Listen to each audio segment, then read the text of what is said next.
welcome everybody to a beautiful day here at Nelson Stadium. Peter Young along with Daniel Sally. The Lights of MSU Northern taking on the Fighting Saints of Carroll College today. Carroll coming in with a record of 3-4 overall, and MSU Northern 1-6.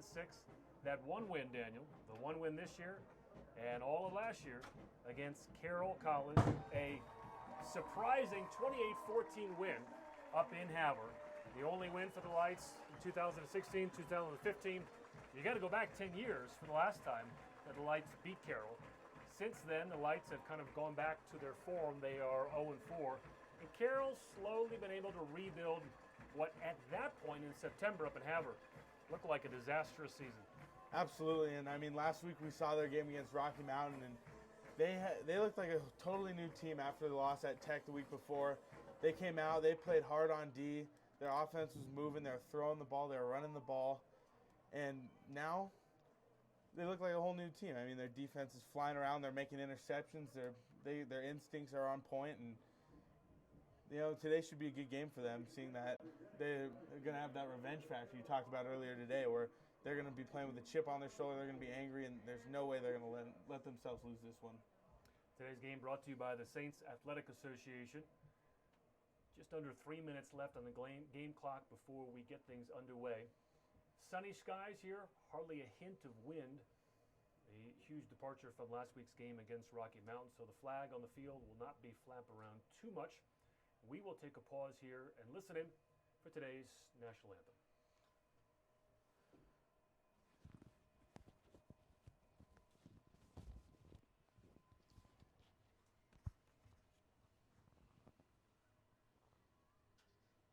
Now for today's opening prayer, Monsignor O'Neill.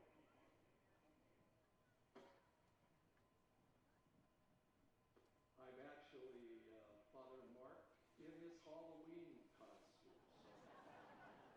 He wanted to look much younger for this year. In the name of the Father, and of the Son, and of the Holy Spirit. Good and gracious Lord, send your blessing down upon us. Keep us safe under your constant help and protection. Bless this day with many graces. May we enjoy, celebrate, and share this day in your name. For you are Lord forever and ever. Amen. Thank you, Monsignor O'Neill. We ask you to remain standing for the singing of our national anthem. Today's anthem is being performed by Maddie Thompson from Eugene, Oregon, and a junior in Carroll's nursing program.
Well, it is a picture-perfect day, Saturday afternoon for football here in Helena. Again, the Fighting Saints coming in 2-2 after that disastrous game up in Havre. The loss was 28-14.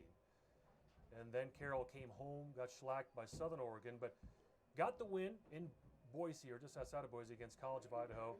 Lost to Tech and then beat Rocky last week. So trying to put together their first 2-game winning streak of the season.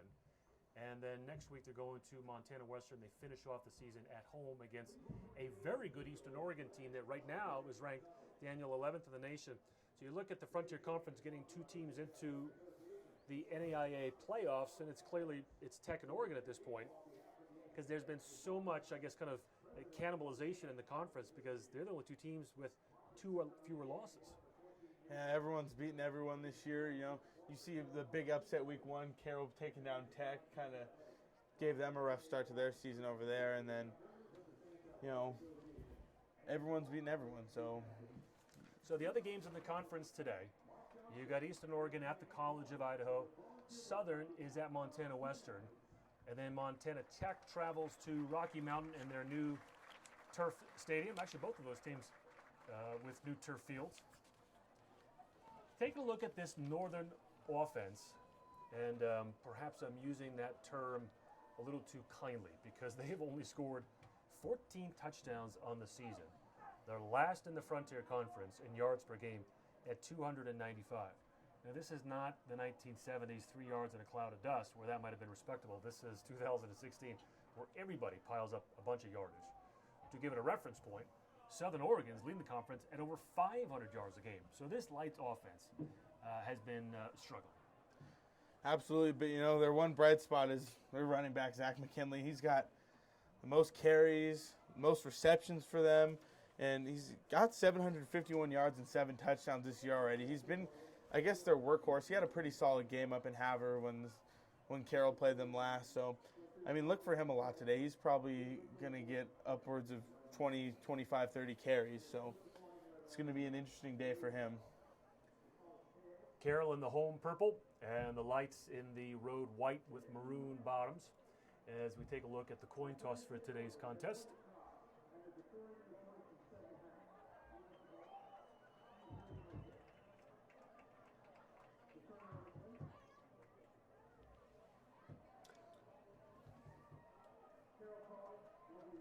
So Carroll's going to receive to start the game off. The Fighting Saints, coached by Mike Van Diest in his 18th season, a legend here in Helena. 193-40 is his record. I remember coming into the 2015 season, I thought by now we would be over 200 wins for his career. But these last 2 seasons, Daniel, have been a bit of an anomaly. Last year, losing season. This year, they do have a chance, though, especially with the remaining schedule these last 3 games. They had a very good chance to have a winning record. Oh, very winnable games. I mean, next week they got the big game at Western and Dillon, and that's where quarterback JT Linder's from. And he's hurt right now, but he's looking to be healthy for that game, so a little homecoming for him. And he's going to be lights out if he gets to play in that game because, you know, he's been waiting to play against them his whole college career, to come out, chip on his shoulder, and he's going to toss the ball like nobody's business. Aaron Christensen is in his 2nd season up in Havre. It has been a tough go for Christensen.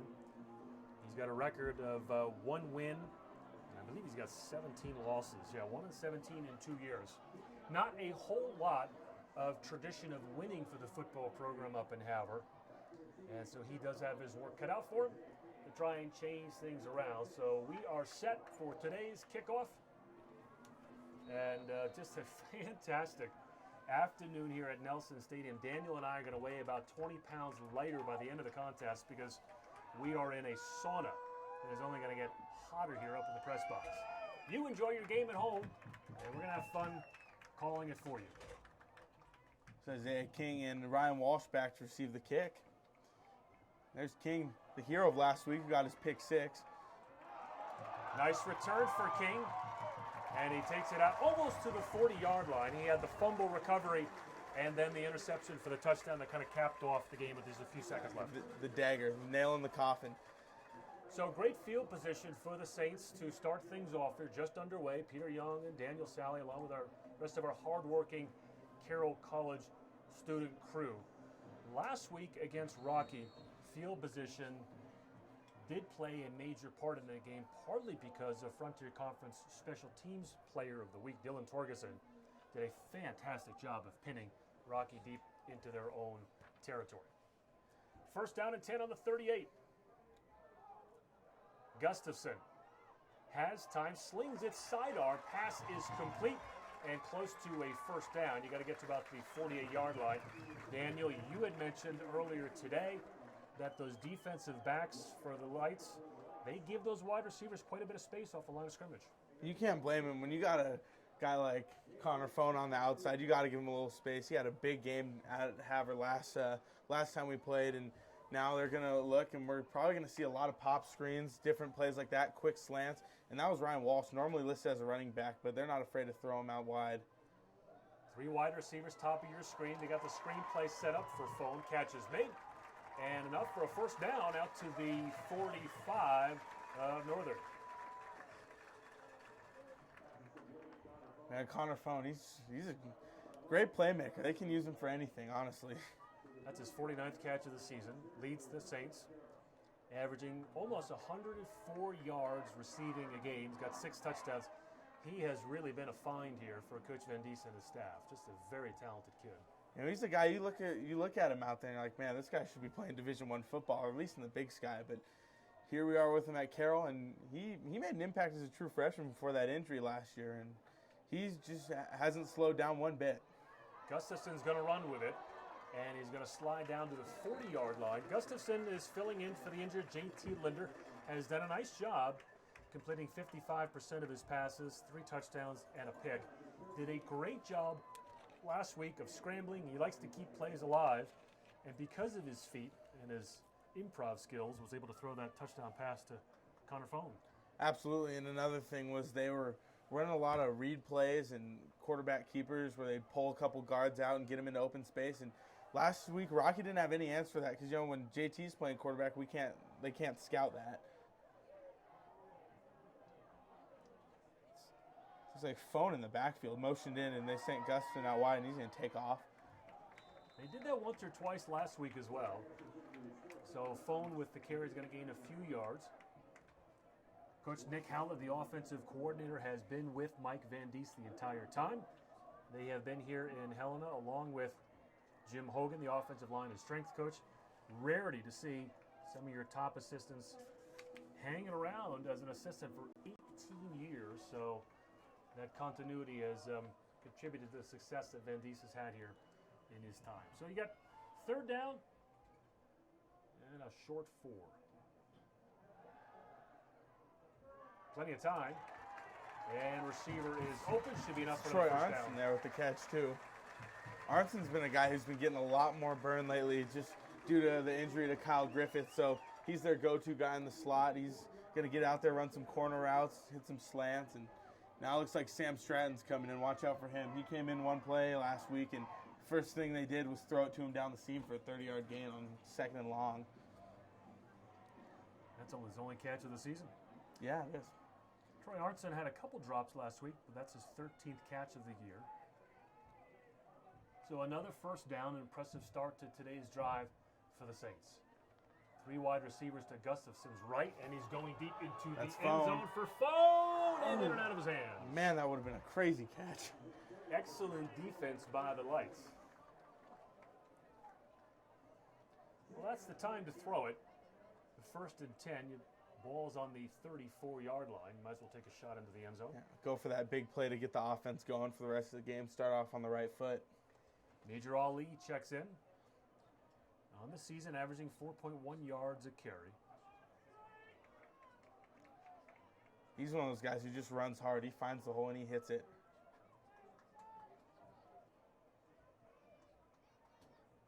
And they give it to him straight up the middle. He's going to give out 5 or 6 on first down. Brings up a manageable 3rd and medium. Like I mentioned, Major's not a guy to dance around the hole. He looks for the blocks, they open up, and he goes. This has been an uncharacteristic year for Coach Van Dies and the Saints in the rushing attack. They are still last in the conference in total rushing with less than 800 yards. Northern just ahead of them, and again, all of that is from McKinley. Things are a little different since the departure of Dustin Rinker, to say the least. 3rd and 5. Just under 11 minutes to go. First quarter just underway. It's Walsh. Walsh with a nifty little move and an ankle tackle. Otherwise, he had a lot of green ahead of him. And that will be enough for another first down. They'll move the chains. 10:48 to go.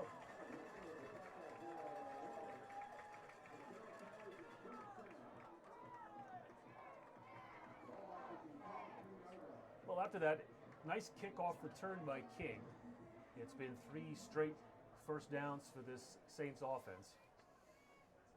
They got phone isolated out wide on the right side of the field. Don't be surprised if they look to him right now. There you see him in the body of your screen. Play action. Gustafson looking to his left. Has a wide open receiver at about the 8-yard line. That's Cameron Another Nelson. first down. And it will be first and goal. Cameron Nelson on the catch there. You know, he's a great playmaker, but we don't see too much of him just because of how many targets guys like Phone and Griffith and Arnson have been getting. But it's a nice play for him there to set up Carroll in the red zone. Hopefully punch one in right here.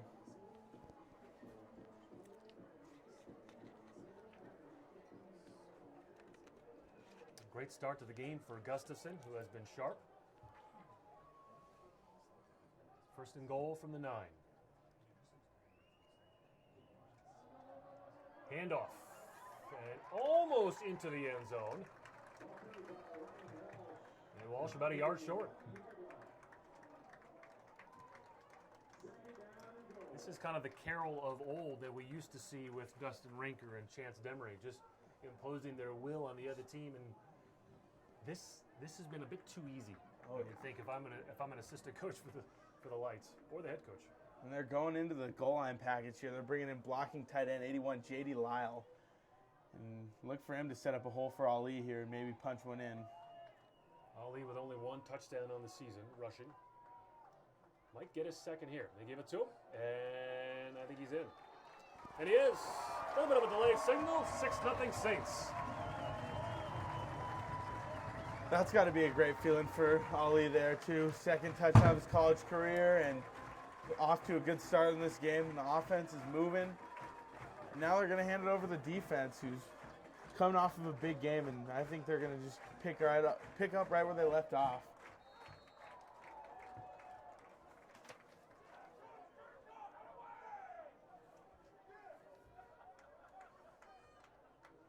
Hamel on for the extra point.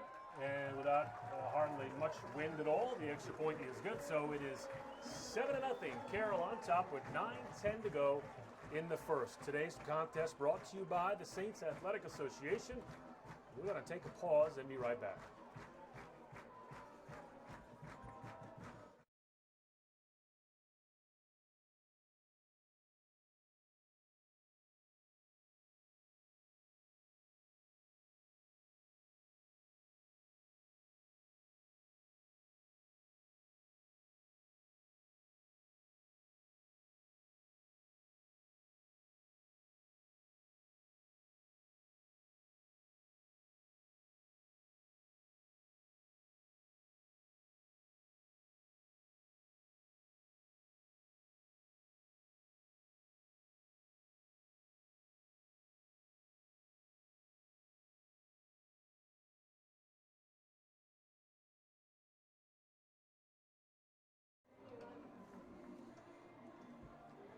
Seven 0 your score, 9:10 left in the first quarter. An impressive drive by Carroll to start things off. Not a whole lot of resistance from that Lights defense. They have struggled all year to keep opponents out of the end zone. And now they're going to get the ball for the first time this afternoon, fielded at the 5-yard line. And taken down right at the 20. No, check that. Lost a few yards. We're going to start things off at about the 16.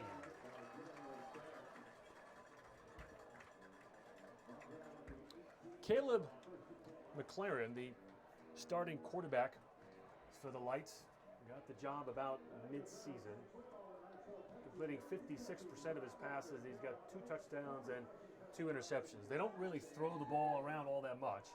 It's just a lot of handing off to number 24, Zach McKinley. McKinley. That's all we're going to see from them today. He is the lone back, and he gets the call on first down. Breaks 1 or 2 tackles, and still on his feet out to the 25-yard line. Yeah, it's Reese Quady with the tackle. He's been having a solid year.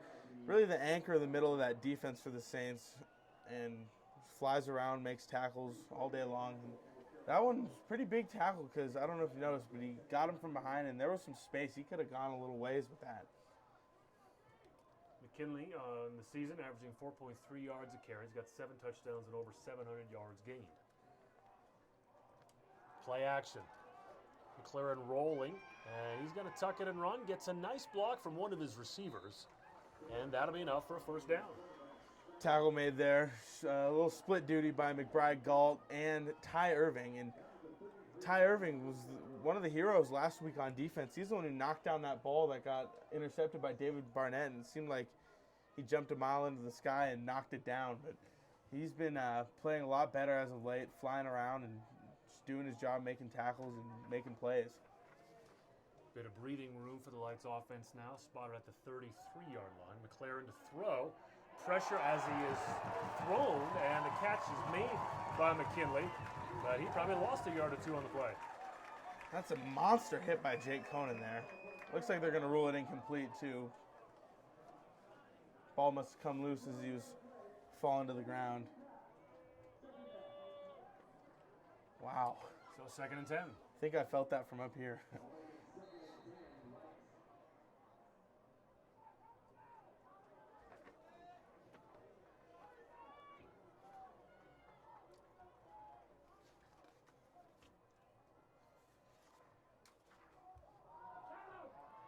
McKinley again. He's hard to bring down. Out to the 40-yard line. Bring up 3rd and short. There's Galt again on the tackle for the Saints. McKinley, the senior, 5'10", 205, out of CM Russell High School in Great Falls. 7:15 and counting, 3rd and 3 on the 40.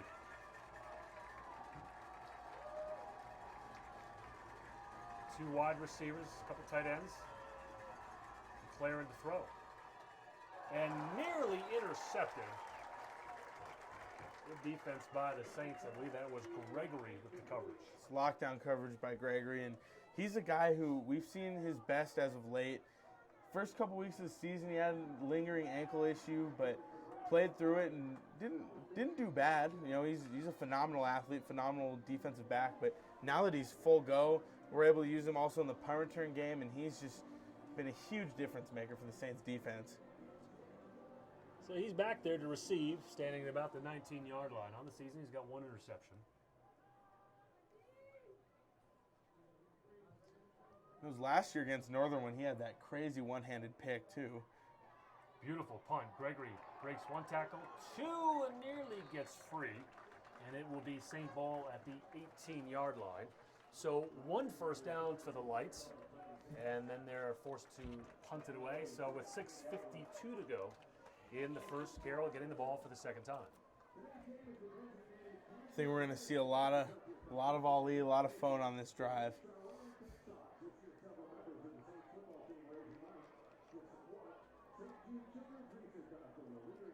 Hopefully they can pick up where they left off too, honestly. Can't complain with that first drive they had. So First drive capped off by the touchdown run for Ali, 1 yard out.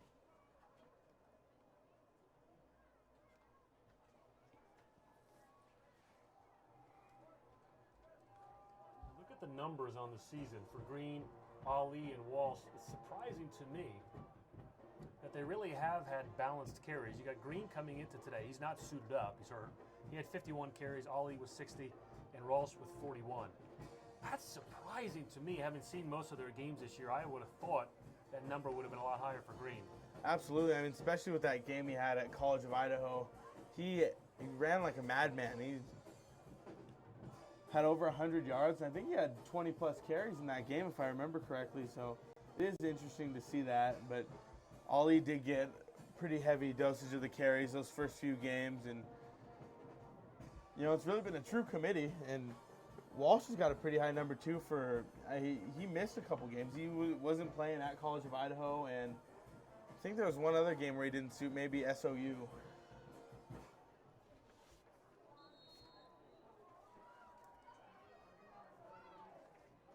All right, 1st and 10 for the Saints. On the 17-yard line, 3 wide receivers. You see them on the left hand of your screen. And just a little quick out. Phone with a nice gain on first down. I guess if they're going to give him that, just keep taking it all afternoon, right? Yeah, might as well. I mean, 5 yards of play is still going to get us down the field, so.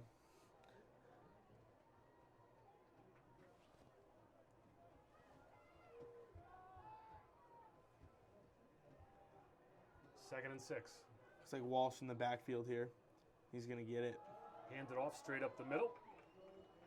Need to get to the 27 for the first down. So you're looking at about a 3rd and 3, maybe 4. Down to the 24-yard line. It will be 3rd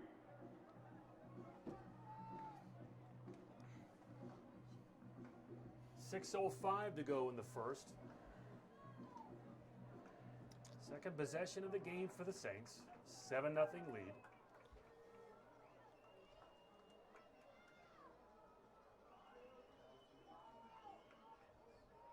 Watch for phone here. Top of the screen.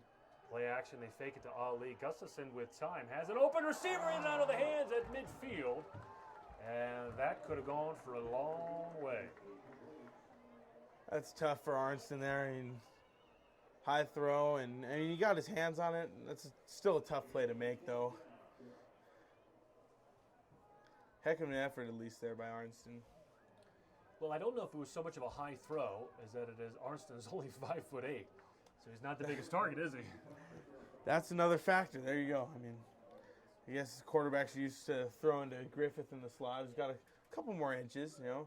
He's still not the tallest guy, but oh, wow, that's a Beautiful great punt wow. for Torgerson. Drives him back to the 20-yard line. And they're going to lose yardage on this punt. So, again, Torgerson helps his team out by pinning the opposition inside the 20. That tackle's made by redshirt freshman Craig Kine on the coverage with a little help from DiGianardo. Torgerson was the special teams player of the week last week. Some of those punts last week, the spiral was so tight it looked like a throw. It looked like a Hail Mary. And that one that we knocked loose for the fumble towards the end of the game seemed like it was in the air for like 10 seconds. And the hang time was ridiculous. It was just beautiful kick after beautiful kick for Torgerson last week. Averaging 42.5 yards a punt on the season. And it's interesting to watch him as well with the drop of the ball position. It seems like to me, when he is looking to pin the ball inside the 5 or the 10, that he drops the ball differently to try and create a different backspin on it. Exactly. I mean that is from my observation up here, knowing next to nothing about punting. But the mechanics of it, he's got it down. Yeah, I mean he looks like an NFL punter. I mean, just beautiful kick after beautiful kick for him.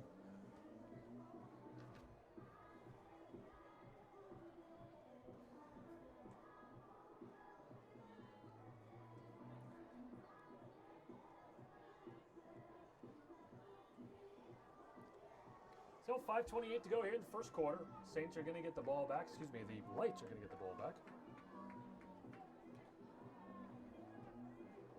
See if this defense can make a few more plays and shut them down again, get the offense back out on the field.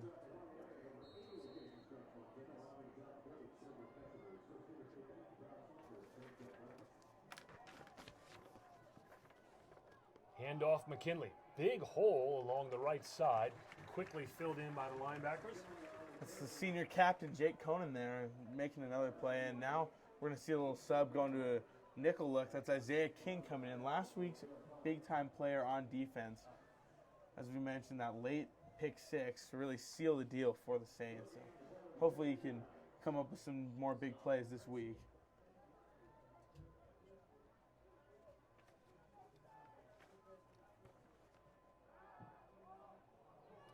Well, a beautiful pass to one of the assistants on the sideline for the Saints on 2nd down and 9. A little miscommunication. Surprised Coach Hogan didn't come down with that one. And there, next thing you know, it's 3rd down.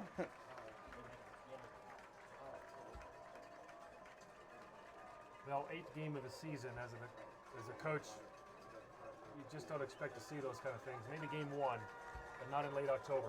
No. 3rd and 9. McLaren to throw. Pressure along the backside. And again, excellent coverage. Really nowhere to throw.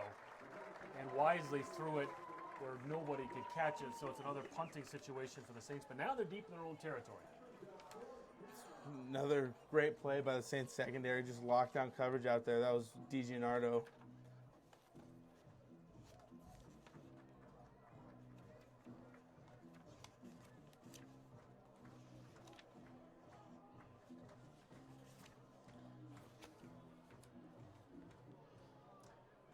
So Gregory standing at about the 37-yard line.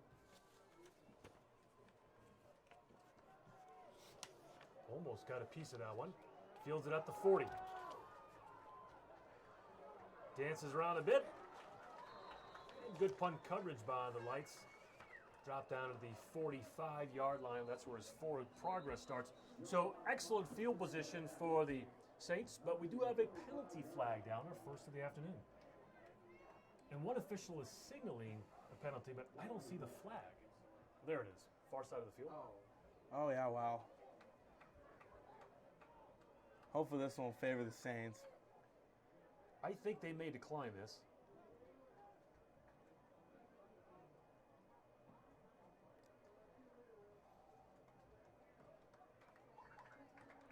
Well, it's against the Lights, and it looks like it's going to be tacked on after the run.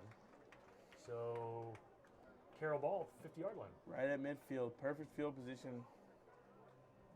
Now the officials are, there's one guy's checking out his battery pack and gotta make sure everything's working right. Oh, yeah. 4:36 to go in the first.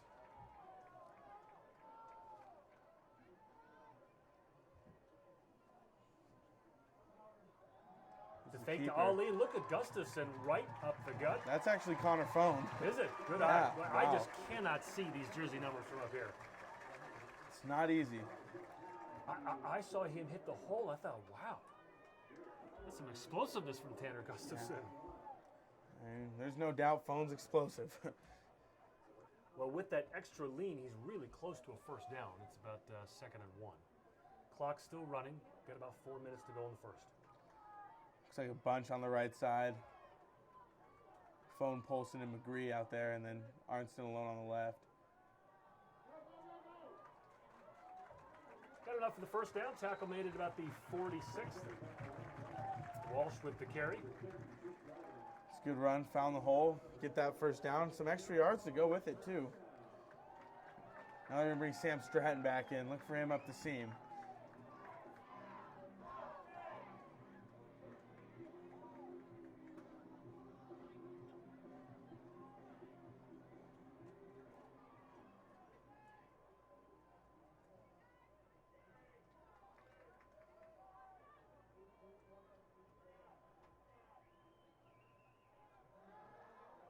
Gustafson to the tight end, wide open over the middle. There's Sam Stratton. And tackled at the 30-yard line.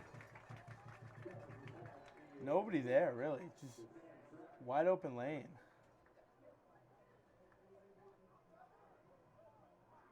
Second catch of the season for Stratton. Now it looks like they're going to go back to a power package. They're bringing in McGree and Polson, two good blockers, and Ali's going to stand in the backfield.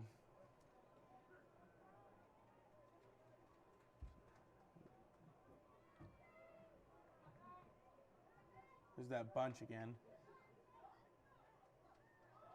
Ali with the carry. Another first down. There's Carrying the pile inside the 25. He's fighting for those extra yards. It's a heck of a run to get that first down. A little more.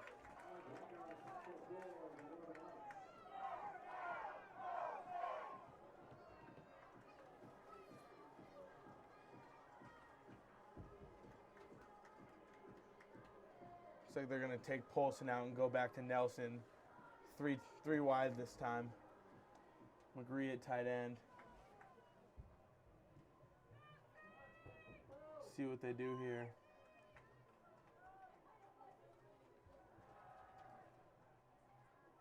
Nobody open now. Gustafson into the end zone. And the catch Oh is gosh. That's a toe tapper right there. And has anybody even signaled a touchdown yet? Yeah, they had the ref over on by the pylon signaled after he caught it. Well, what a beautiful catch. Yeah, he found the window, and Arnson got those hands up, all 5'8" of them, and brought that one down, made sure he got his feet in. That's a heck of a play. First touchdown reception of the season. 13-0 with under 2 to play in the first quarter.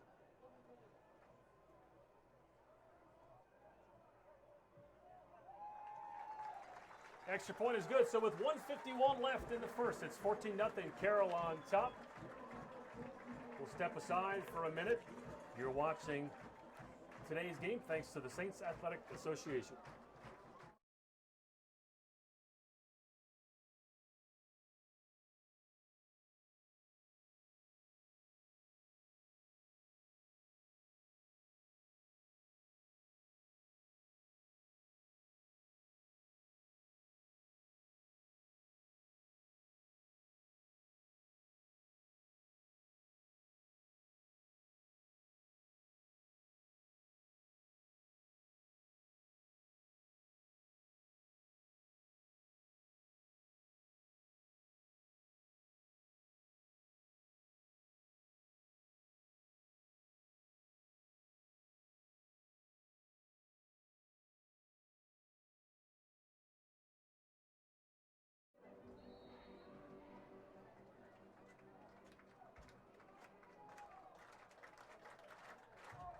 So 3 offensive possessions for the Saints and 2 scores.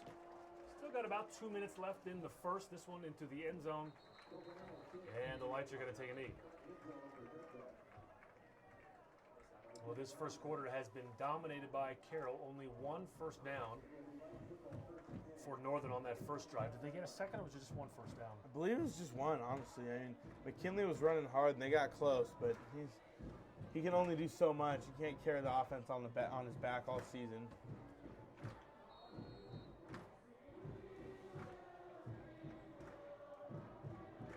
So 1 touchdown on the ground, 1 through the air, 1:51 left. First down and 10 on the 25 for the Northern offense. Seems like David Barnett in the game now. And McKinley's going to lose a couple yards. That's a tackle for loss there by Alec Basterchia.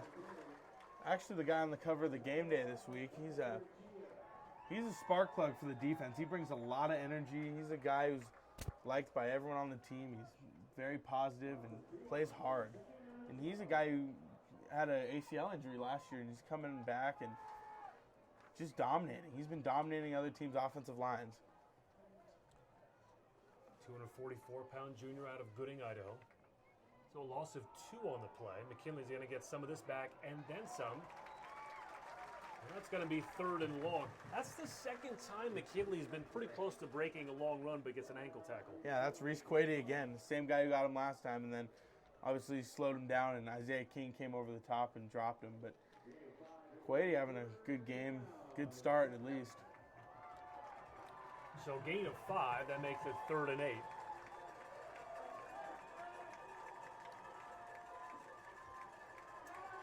McLaren, nowhere to go, nobody open, is going to run it and pushed out of bounds. Maybe got a yard on the play.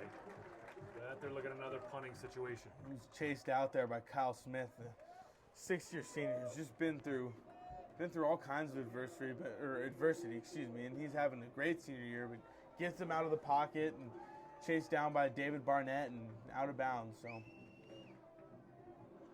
that'll leave Ryan Gregory back deep to return.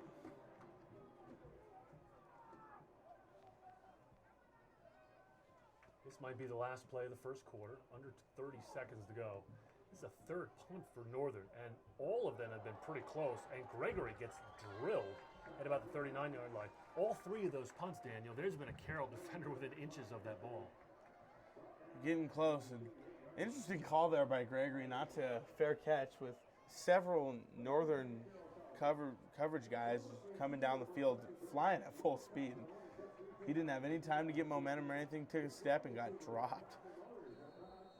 So there's 11 seconds to go. Some clouds have rolled in here, and the wind has picked up just a little bit, but still a fantastic afternoon. Pretty good crowd on hand as well, all purple. It's hard to see how well the lights are traveling these days, but I don't see a whole lot of maroon out there. Yeah, me neither. I mean,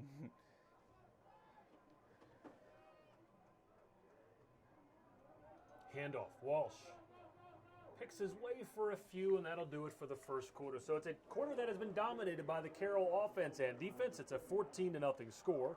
Second quarter coming up. Again, thanks for spending your Saturday afternoon with us. This contest brought to you by the Saints Athletic Association.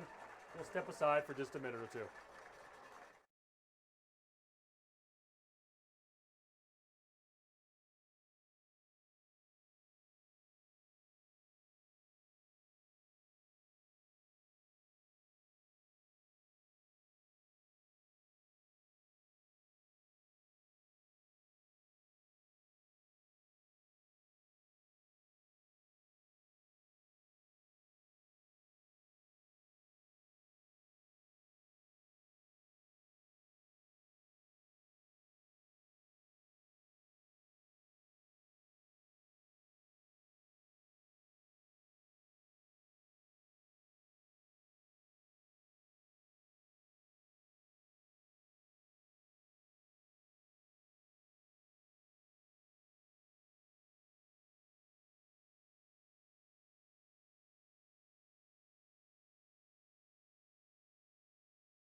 Ready for the second quarter. Peter Young along with Daniel Sally. No relation to the great Detroit Piston John Sally, correct?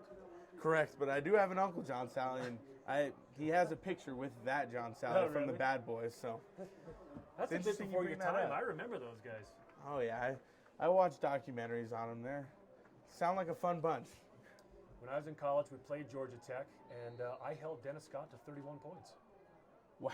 Yeah, how about that, huh? That's one way to put it. Second down and 8 for Carroll. And Gustafson is going to run this one and throws it late. And the catch is made right in front of the northern bench at the 43-yard line. A couple things there. Looked like Clements got away with a holding on the left side of the line there. And there's no way he wasn't in front of the line of scrimmage. I saw the hold, and he had a good grip on him for a good 5 or 4 seconds. And then I was looking at the line of scrimmage as well, and he got really, really close. That's a little too close for comfort, but, still first down. Great play for the offense to get going. Can't complain. 1st and 10 inside Lights territory. The chain gang a little late getting ready. All right, nice run. Nice run. Was that Walsh? That's Ali. It was Ali. Okay. He's running hard. Another thing I noticed today, they're wearing pink socks for October Breast Cancer Awareness Month, so it's a nice gesture there by the Saints, by Coach Van Diest. Well, you look at this front 7 for the Lights, and you're looking at 245 for the nose, 230 for the end, 265 for the tackle, linebackers 205, 210. They are not very big. No, especially, we're used to seeing guys like Kyle Smith out there who are just huge and take up gaps, and then they got these guys who they look like linebackers. Case in point on that play, as the pile just pushed and pushed and pushed, got another first down. So 13:30 to go here, second quarter. Ball's on the 27, and it's another Carroll College first down. I keep thinking I'm going to see Dustin Raker and Chance Demery out there because this is the way the games used to be run 3 or 4 years ago. Absolutely. I came out and watched Dustin Raker play a couple times, and man, that dude, not only did he have the holes out there by that great old line they had, but he ran hard, and he would hit the hole and he would break them all day long. Play action. Gustafson into the end zone. Beautiful move. Oh, what a great play by the Lights. What is the call? They're going to call it a touchdown and a fumble after the fact. Wow, that's an interesting call, but that's a great route by Phone. A little pump and go maybe, and well, he absolutely, you see it on the replay, just dropped the defender's shoes. He was so faked out. But they say he crossed the goal line with the ball, and it's a touchdown. Yeah. I hand it to the Lights defender for not giving up on the play. No, absolutely not. So a 23-yard touchdown pass in the first quarter, and now a 27-yarder to Phone here in the second. And we're next door in the box to the Northern coaches, and they don't seem too happy right now. 21-0. 12:55 to go here in the first half. 27-yard touchdown pass, the second of the game for Gustafson, and it's the 7th touchdown of the season for Connor Phone. And the year just continues for Phone. I'm not going to be surprised when I start seeing him come up on All-American lists towards the end of the season, because that guy is just making play after play, week in, week out, regardless of a win or loss. He's out there big play after big play for the Saints offense. He's been their go-to guy since the first snap of the season, really. Well, our buddy Jarek Walcott, the sports information director at Carroll. Funny you should bring it up, Daniel, about being an All-American. So you look at Connor Phone's numbers that Jarek has been able to tabulate for us on his game notes. He ranks top 10 in receptions per game, yards per game, total receptions, and he's just outside the top 10 in total receiving yards.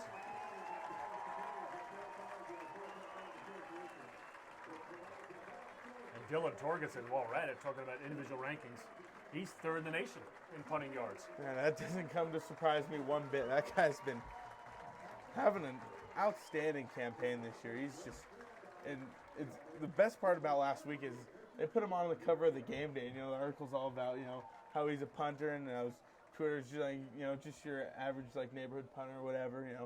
He's really just your average guy, but he can kick the ball very far, and he's not afraid to do it, not afraid to talk about it. That was a great article. I don't know if you saw it, but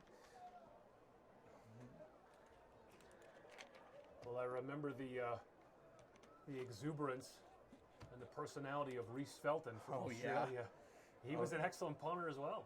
They talked about him in that article, too, about his celebrations and doing the money manziel and different things like that as he ran off the field after pinning teams inside the 10. A lot like Pat McAfee from the Colts. He does it whenever he drops one in the 10. He does a little golf swing like a chip shot.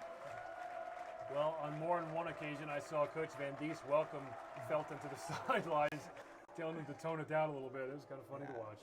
Yeah, those are good times with Felton on the team. He's a funny guy. Wow. Well, the kickoff hit. was fielded at the 10. The tackle was initiated about the 25, and the Lights ball carrier landed about 3 yards after that. And that's a big hit. That's Colton Bubba Wellhaven on kickoff team on coverage, just getting low and just dropping him. 12:50 left in a first half that has been dominated by Carroll College. Hopefully you have enjoyed it as much as we have. First and 10 on the 25 for the Lights. Wouldn't mind a big play by the defense here, maybe a forced turnover. That'd be great.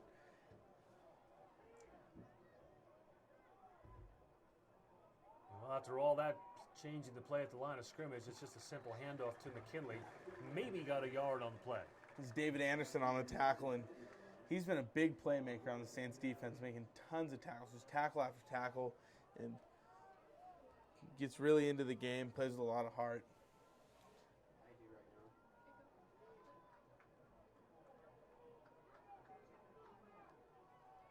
There's actually a gain of 2. 2nd and 8.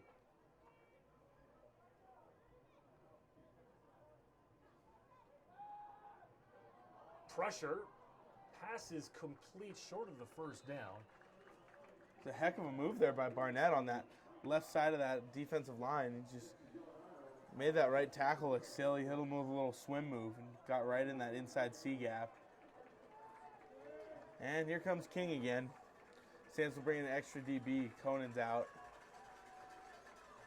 Correct me if I'm wrong, but is that the first or the second complete pass this afternoon for the Lights? It hasn't been many. I think it's number 2. 3rd and 3. McKinley's going to get the handoff and stonewalled at the 32. And Van Diest is fired up. Loves it. And that's 56, Elliot McGill on the tackle there. And he's a guy, he switched numbers out of the 90s because they thought about moving him to offensive line, so they couldn't have him in a receiver-eligible number. So he's wearing 56 now, and that's just a heck of a play there. Right in there. Good tackle there by him. Another punt for the Lights. 11:05 to go. Ball on the 33. Dak Stat's not coming up? No, I'm not coming up for us today. Oh, this is a beautiful punt. Gregory, and he's going to let this one go, and it takes a Lights bounce, and they got to get this, and they do it about the 2-yard line. One of the beauties of our box is that we get to sit right next to the coaches for the opposing team, and as that ball was headed towards the goal line, about half of them stood up and screamed to go get it.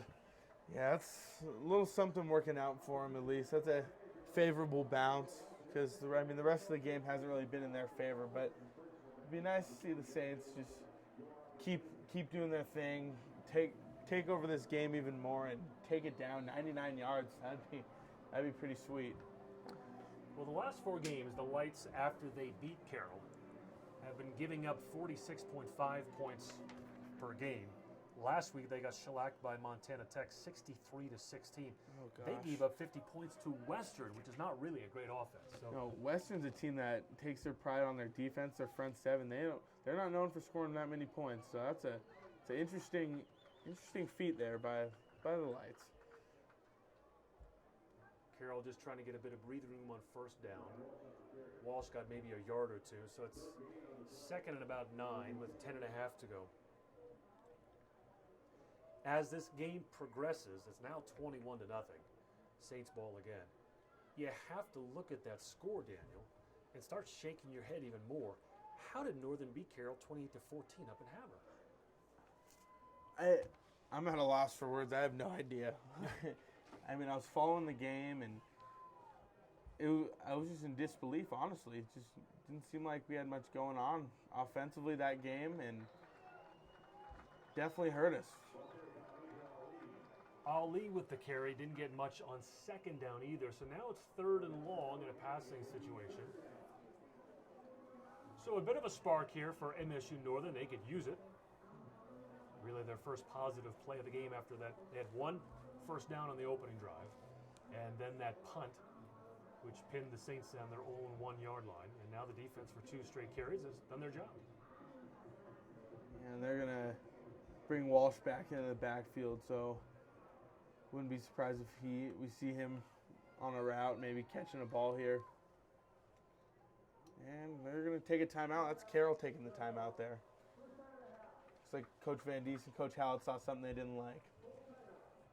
So a full timeout. We'll take another pause here. This game brought to you by the Saints Athletic Association. 21-0, Carroll ball.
Okay, big 3rd down for the Saints offense. They're on their, what would it be, about their 2-yard line, 2 or 3. So it is a 3rd and 9 here with 9:22 to go in the first half, 21-0. They have dominated this game so far against the 1-6 Lights. But Northern trying to pin Carroll and force a punting situation. Keep it on the left side of the offensive line. Chris Emter, normally at right tackle, adding the unbalanced look there. So, and he's going to get a good seal there. Popping it to the outside, and it's a first down on the sideline, and it stepped out of bounds. But a great play by Walsh. He had to make a nice move out of the end zone and avoid a tackler. And there you go. They bring that extra offensive lineman over to that side. They seal the edge, give him a little space to work with, and there he goes. Well, it looked like he had stepped out of bounds there around the 15, and where are they spotting it? Looks like the 17-yard line. A good job by those officials right on top of it. So first down and 10. Get the feeling we might see another long, sustained Saints drive that might close out this first half. Yeah, just move down the field, well-oiled machine. Ali with the carry, hit right at about the line of scrimmage, maybe lunged forward for 1 or 2 yards. You know, he gets the ball, and there's the defensive lineman right in his lap.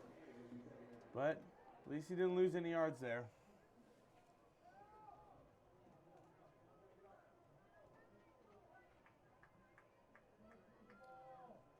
Second and 9, they give him 1. 8:15 to go. It's McGree in motion there. Gustafson was looking right, and then goes to the left of Connor Phone, who cuts across the field. Ran about 20 yards, picked up about 2. He kept trying to find a seam to head upfield, and it just never developed. Guys kept coming down the line. That's that pursuit there.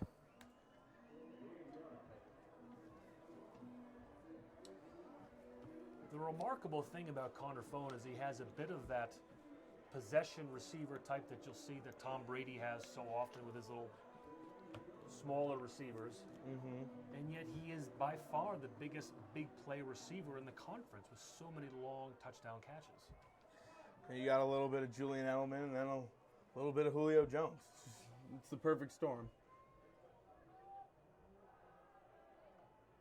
Gustafson with time hits Walsh out of the backfield. And a nice open field tackle, and I don't know if they got the first down or not. I don't think they did. So Carroll's going to have to punt after 1 first down. Here comes Torgerson.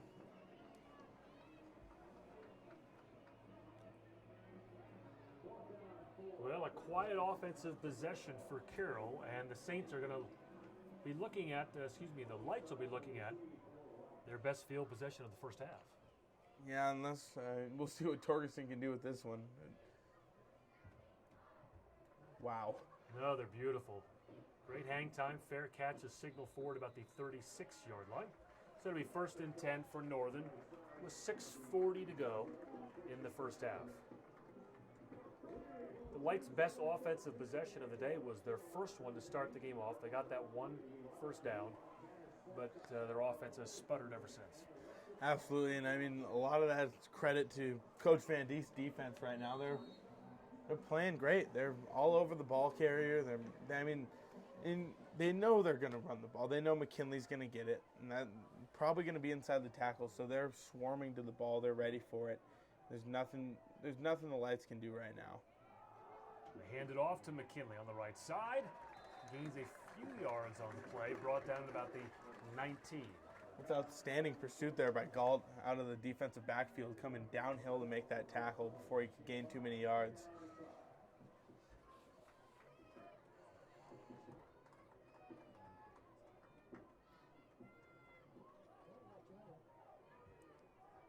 Gain of about 4 on first down. And the snap is fumbled. McLaren picks it up and is being chased and is tripped up from behind, lunged forward almost to the line of scrimmage. But great pursuit by the defensive front. That's Alec Basterchia there coming and grabbing the ankle, making the play, and quarterback could have got some good yardage on a sneak there if he got out of that. But there's that defensive line. They're playing hard right now. Well, Basterchia has had a living this year in the backfield for opposing teams, coming into today 11 tackles for a loss. 3rd and 8. Oh, there's Pressure Walker coming. Ray. Oh, just McLaren missed him. Breaks free and now is hit hard at the right there on the sideline. And the Wow. assistant coaches for Northern really wanted a late hit. That was close. Meyer got him, and Tucker Johnson flew downhill and lowered his shoulder and got him. Looked like he just popped him right in like the rib cage. Just probably knocked the wind out of him. That did not look too comfortable for that quarterback. Well, you saw it on the replay there. It was really a well-timed hit right at the sideline. Nothing dirty about it, just a good solid hit. When that quarterback doesn't slide, he's just like a running back. Exactly. You declare yourself a runner, it's part of the game. Boy, it's been a busy first half for the Lights punter. Gregory at the 11. Gets one block, and now gang tackled at about the 23-yard line. So 4:44 left in the first half. It's a 21-0 score. Saints once again with the ball. Plenty of time to mount one more drive. We'll take just a moment's break.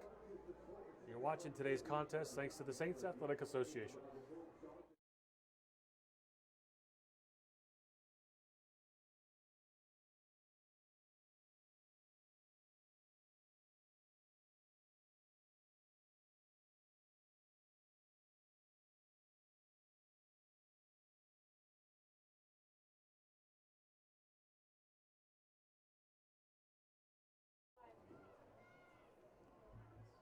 First and 10 on the 23 for the Saints, 4:44 to go.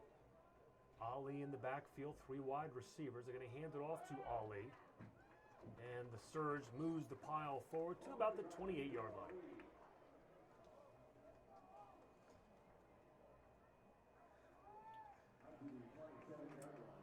Well, we mentioned Reese Felton earlier in the second quarter. Nice to know that he is out there listening and watching our broadcast. Once a Saint, always a Saint, I guess, huh? Absolutely, and that's. I wonder if he's watching this in Australia. I hope so. That's a great place to be. Ali cuts it back. Nice On the run. right side, Nice breaks the tackle, run. and has another first down. He's running hard today. He's got a chip on his shoulder. He is running hard. He cannot be stopped.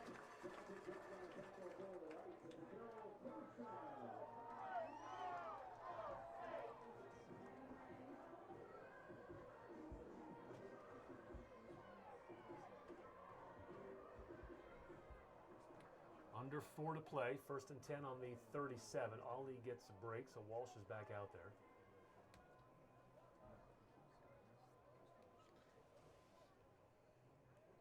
Play action. Gustafson has time, has a receiver open. He overthrows the pass, and good defense by the Lights. DeJuan Jones, the junior from Monrovia, California, got lucky that ball was underthrown. Yeah, if he puts a little more under that, that's easy touchdown. Phone walks into the end zone. Well, Gustafson got a break there. That could have been his first interception of the ball game. No turnovers in this game. Last possession for the Lights, they did have that drop snap by McLaren, but he picked it up. Second down and 10. McGree in motion. Trying to set up the screen. They get it. They got one blocker, couple blockers. Cut to the outside by Walsh. To the 40, still on his feet, pushed out of bounds at the 45. Great play call. We saw one of those by Walsh week 1 against Montana Tech, too, that broke for a big play to really get us going. So it's another big play by Walsh there. Offense has got some great momentum right now after that, and a couple big runs by Walsh as well as Ali. So now they're moving down the field. Spotted at the 35, 3:08 and counting down here in the first half. 21-0 Carroll. When you take a look at that replay, Walsh did a wonderful job of being patient and following his blockers perfectly. Let the blocks open up, and now Stratton's in again for the Saints at tight end. He's running down the seam. There's a corner. And he has him at the 19-yard line. Stratton's just a lot of guys on the team known as just a pass catcher, really. He's got great hands. And so when he goes in there, you know they're going to be looking for him. He's had a couple catches today now. Well, he is a huge target. At 6'6", 240 pounds. Yeah, he's from Spokane, Washington, played at Shadle Park High School, and that's where quarterback Brett Rippon, when he starts for Boise State now. And his uncle, I believe Mark Rippon, was a Super Bowl MVP quarterback for the Washington Redskins a long time ago. I remember watching that game. You're making me feel old. 2:19 to go in the first half, and into the Got end it. zone. Touchdown. Second touchdown reception of the first half for Foam, and the third touchdown pass for Gustafson. That's another great play by Phone. Nothing but composure down the sideline. And he just keeps that foot in. You know, college only got to keep one foot in, but defender was going right at him, and he just kept calm, got his hands on it. And great throw by Gustafson, too. You can't complain about that. Yeah, one of those back shoulder throws where you just got to trust your receiver. And he's got to Exactly. make a play on the ball, and he does, and the defender just did not turn in time. Looks like Drew Brees out there. 28-0. This has been all Carroll. So way back on September 17th, it was MSU Northern 28-14. Carroll is getting their revenge and then some. 20-0, 2:14 to go in the first half.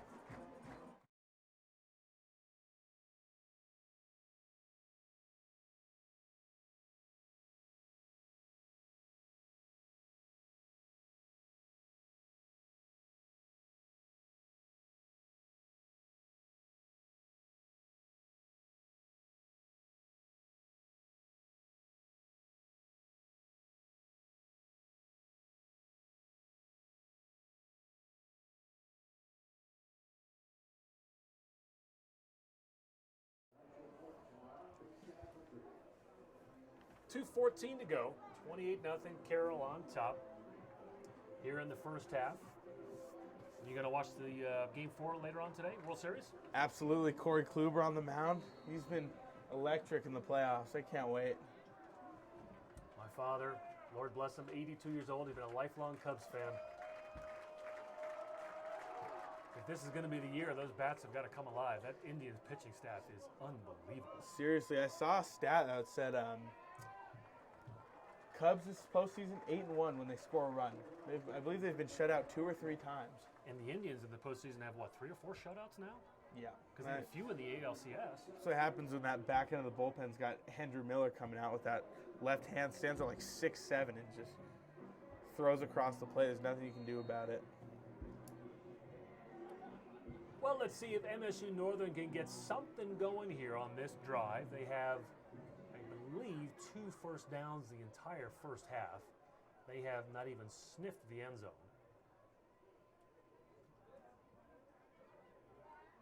Play action to McKinley. Trying to set up the screen for McKinley, and they do a nice job, but great pursuit by the Carroll Good defense. tackle.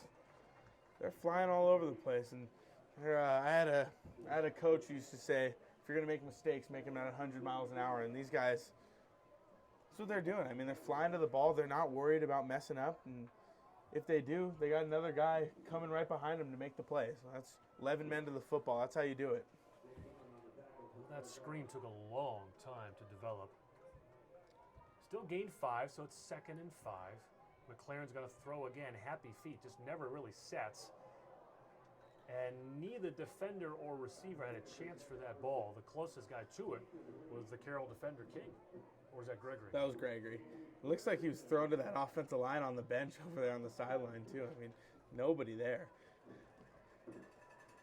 McLaren is the junior, got the starting job here mid-season. He's out of Delta Junction, Alaska. And just looks a little bit shaky back there in the pocket, although his pocket has not really lasted very long. Here comes pressure. Speaking of the pocket, down he goes. Ball's on the ground. It's loose. And you got a couple Carroll defenders on top of it. We got our first turnover of the ball game. Looks like that was Cole Greff there. Number 36, that redshirt freshman defensive end, forcing that one out. That's a big play there by a young player. Gregory came up with the fumble. Wow. Cole Greff, the guy who hasn't been getting too many snaps this season, he comes out there and makes a difference. What a play on the ball. Well, that may be why McLaren's got those nervous feet there in the pocket, because he's had pressure all first half, but has done a nice job of releasing the ball before he goes down. But that time just had no time. Yeah. So 120 left. Chance for one more score here. D-line's been getting pressure all day long. I don't see any sign of that stopping soon. Phone in motion to the top of your screen. Gustafson. Good protection, but we got a flag down. So Phone's going to waltz in the end zone, but this one's going to come back. looks like a false start. Well, that was a very late false start call.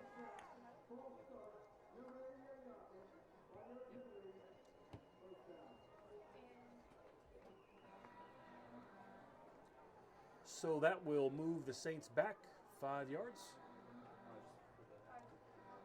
Yeah, that shouldn't stop them, though. Their offense is playing great. So first and 15 from the 30. And they're going to put 5 seconds back on the clock. And it should read 1:20 to go. Yep, there we go.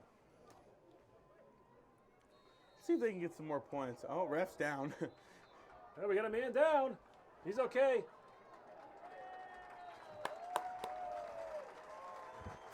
Fans are letting him hear it for that one.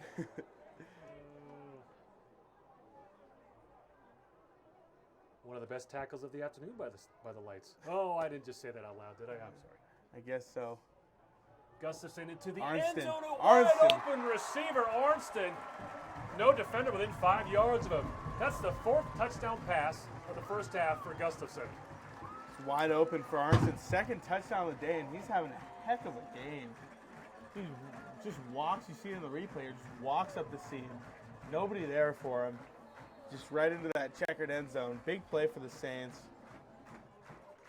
Well, Gustafson is looking at a career afternoon. He's got 4 touchdown passes here in the first half. Coming into today, he only had 3. Yeah, now Saints offense is just exploding.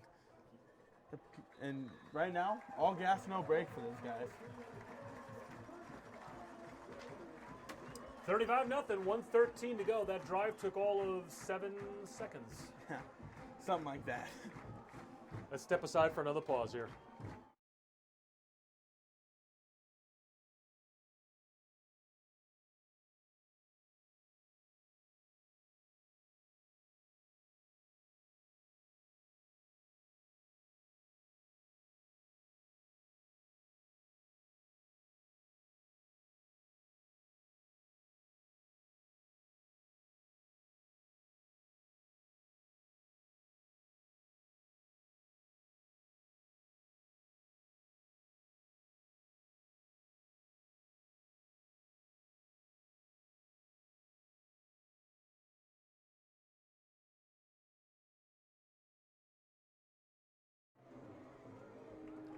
$1:13 to go. 35-0, Carroll on top.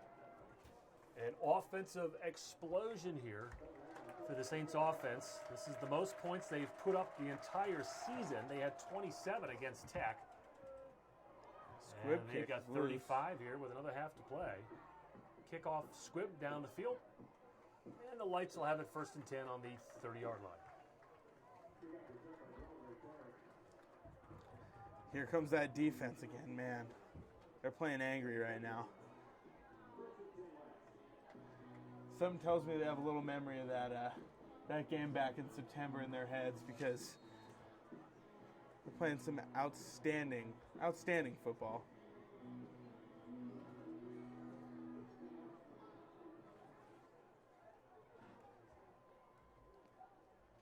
$104 left.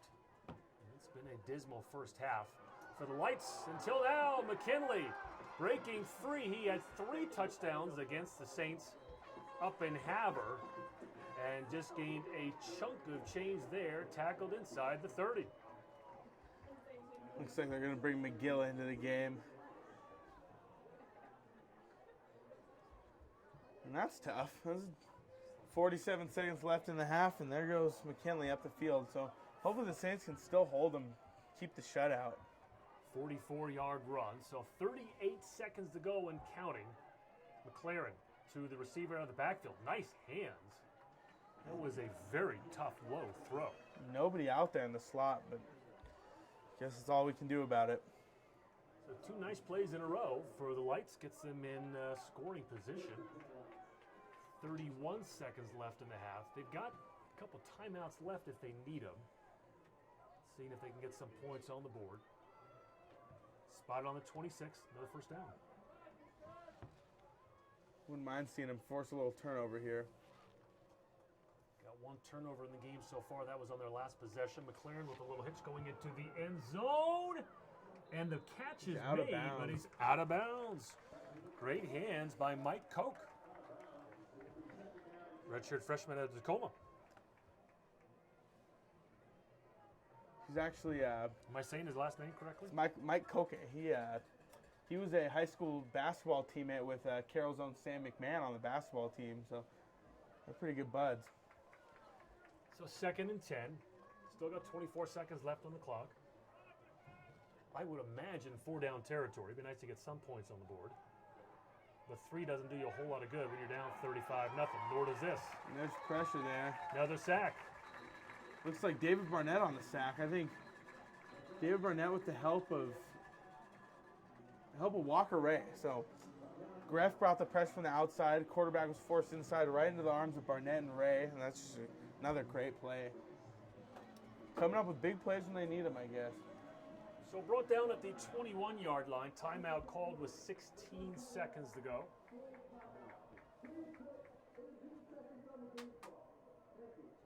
So they're going to add 2 seconds to the game clock. They got 2 timeouts left. 2nd down.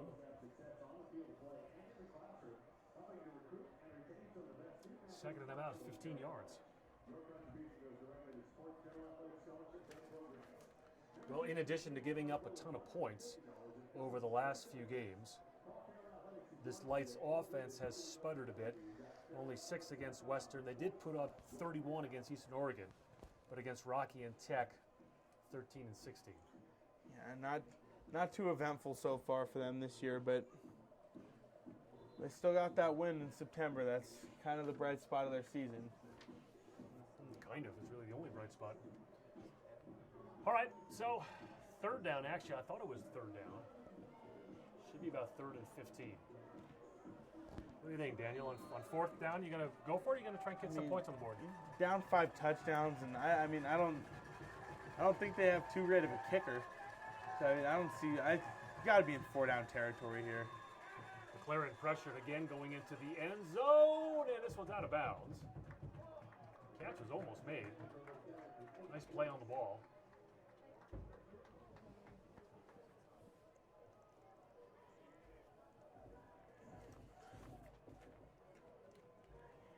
Saints defense looking to bend but not break right here. Well, they are going to send the kicker out there. This is Tommy Langley, the junior. And Carroll calls timeout. Looks like they didn't really have the right personnel out on the field yet, so they're going to kind of ease up and send their guys out there. Well, Langley's perfect on the season. He's only kicked 5 field goals, but he's 5 for 5, a long of 38. So this one would be about a 38-yarder. Looks like on the field right now is Stratton, that 6'6" tight end. Maybe they're going to try and bring him up and jump and block it.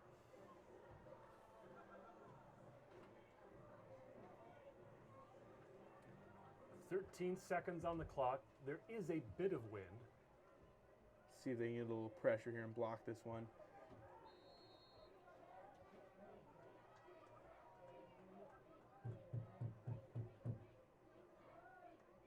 Good snap. Good hold. And And it it's is blocked. blocked. Wow. And St. Ball at the 34-yard line. And that was a very low kick. I don't even think they need a Stratton to block that one. I don't even know if it got blocked or really just hit off the line. So that's the first miss of the season for Langley. Still got the shutout preserved for the Saints. 35-0. Got 6 seconds to go. Bend but don't break. Well, Carroll's done a bit of everything really this first half. The offense has come alive. The defense has played well. They forced a turnover. And special teams has played well also. Torgerson with a number of good punts. And now the blocked field goal. And yeah, and you see Walsh getting after it. You see Ali getting after it. Phone, Arnston. Everyone's making plays right now. And that's just, Coach Van Diest's got to be so happy about that as they take this knee to go right into the halftime. All Carroll here, 35-0. We're at the half at Nelson Stadium. Halftime coming up. We're going to step aside for a few minutes. And for you folks at home, time to take a breather, get some snacks, come back for the second half here gorgeous afternoon here in Helena. Thanks for spending it with us. It's halftime. Third quarter coming up in about 20 minutes.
right, welcome back, everybody. We are set for the third quarter here at Nelson Stadium. 35-0.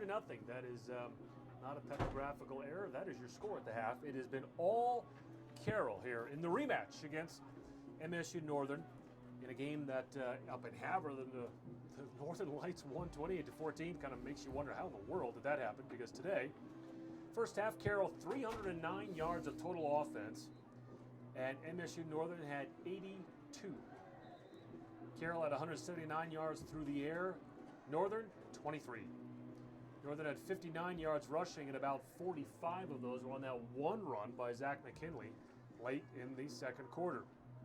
Tanner Gustafson, career first half, 16 passes, 13 completions, 4 of those for touchdowns. So in a nutshell, all Carroll here. We'll see if it continues in the second half. Yeah, I mean, I think this second half's going to go pretty quick. I think Carroll's going to get out there and they're just going to start pounding the ball down the field. They're going to run the ball, work the clock. We're going to see a lot of Walsh, a lot of Ollie, maybe even a little Gustafson quarterback running, but they're just dominating every aspect of the game. Offense, defense, special teams, whatever you want. It's all Carroll. So it'll be 1st and 10 on the 25 for the Lights to start the third quarter. Barring a remarkable collapse, which I don't anticipate, this will improve Carroll to 500 on the season at 4-4. They haven't been there since they were 1-1 after that loss to Rocky, which they really should have won. 21-20. They had that first touchdown. The extra point was blocked, and still had a 2-touchdown lead in the second half. But they got a punt blocked late in the game too that cost them some field position. They could have easily won that one. Could have easily won at Havre. And there's a couple things that haven't fallen our way this year, but they're still playing hard. They're still out there just going to work. So can't ask for anything more right now. Gain of 2 on first down.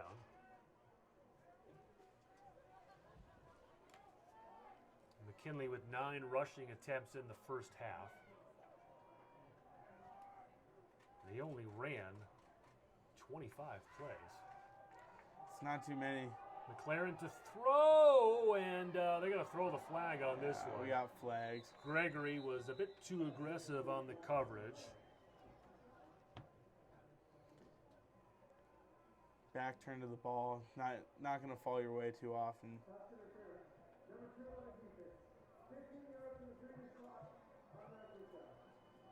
Well, first big penalty of the game. The first half went quick, well played. It was only 2 penalties. Both 5-yarders, 1 for each team. Only 1 fumble.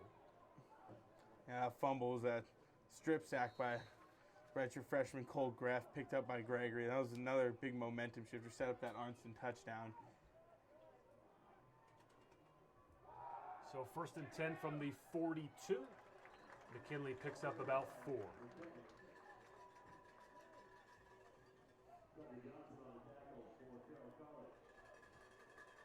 McKinley, their leading rusher and their leading receiver.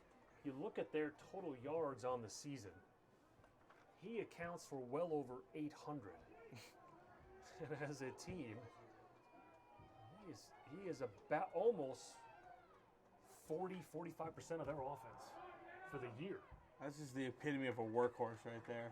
Just put the offense on his back and see where he can take them. And there's another tackle by Reese Quady, who's having a phenomenal game. He's flying all over the place. Well, the Lights had a chance to get on the board there late in the second quarter. Had the ball down inside the 25-yard line. Got pushed back, and then their field goal from 38 yards was blocked. So this is where we stand with a shutout, 35-0. And a 3rd and 4. And another punting situation. Speak of the devil, Reese Quady again in the backfield. A little TFL. Just an unbelievable closing speed, especially for a middle linebacker. You don't usually see guys move that well unless you're talking about someone like, I don't know, maybe like a Brian Urlacher.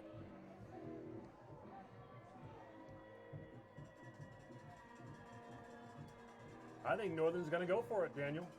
4-down territory the rest of the game for them, I'm sure. Well, what do you have to lose? Down 35-0. Yeah. I mean, even if they pin him deep, they're probably still going to drive on him. And catch is made. Gregory went for the interception and gambled and didn't get it. It's Mike Koke again for the Lights. And Gregory, really, that was a great play. I mean, you can't ask for better coverage, but he just kind of overjumped, and that's what's going to happen sometimes, I guess. It was a good catch by the receiver there. Well, he saw it coming, and a gutsy call for Christensen and the White staff, so the drive continues. Inside Carroll territory. Here comes pressure to McKinley, and he drops it. He heard footsteps.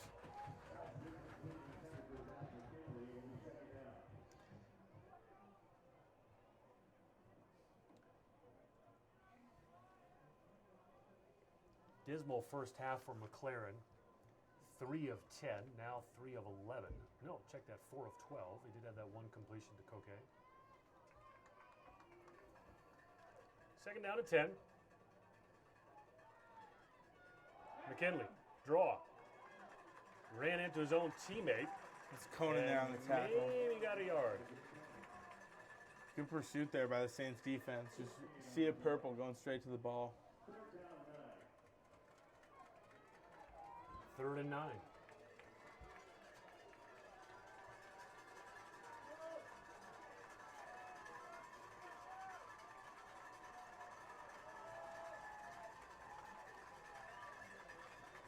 See what the defense can do here.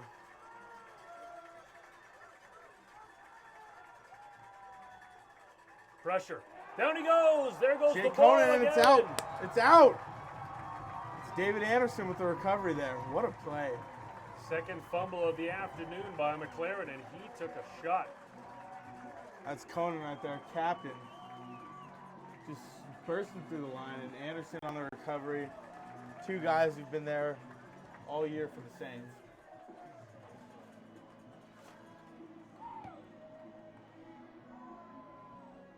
Well, I am trying to look up their turnover margin on the season.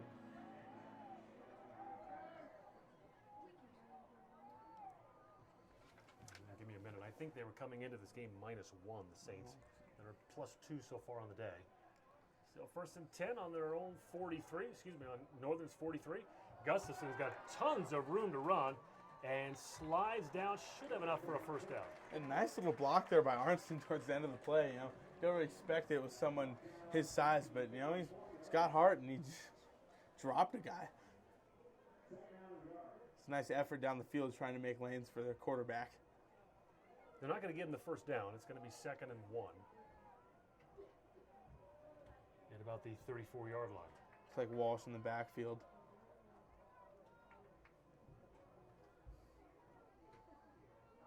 And they give it to him. He gets the first down and then some.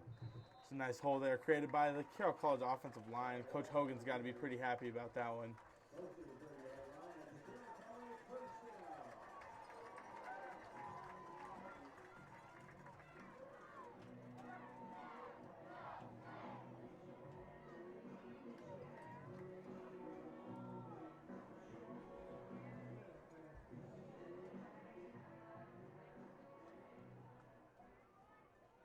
First and 10 at the 31. Clock running with 10:15 to go.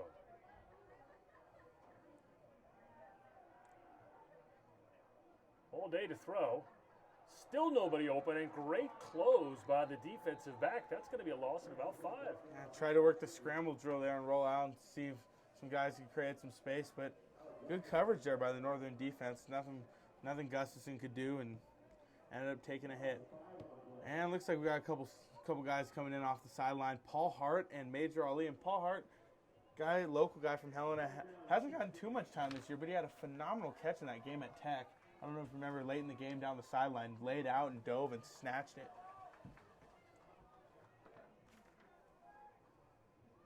Brings up 3rd and 15. Major Ali with it. Maybe back to what was the original line of scrimmage.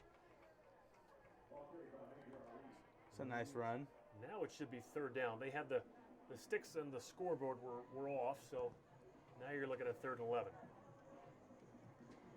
They were off, and I read the wrong one. Here comes Stratton again. Guy we've seen come in a couple times and come up with some big catches, so don't be surprised if he ends up picking up a first down for these guys here. He's had a nice game. 2 catches for 22 yards.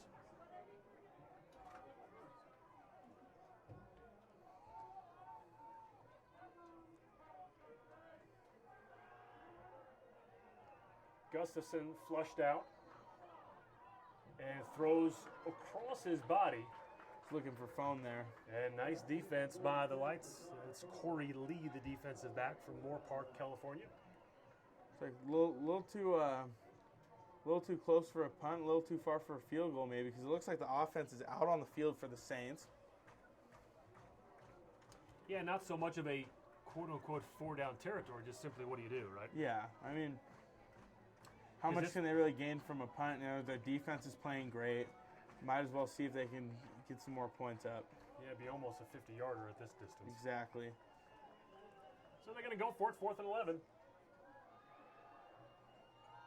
Gustafson, a little miscommunication with his receiver, so it will be MSU Northern ball on the 32-yard line. So a good stop for the Lights. Yeah, bright spot of the game.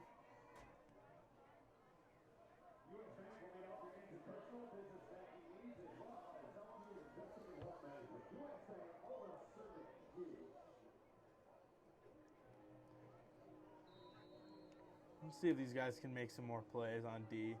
They've been fun to watch today, haven't they? 2nd week in a row.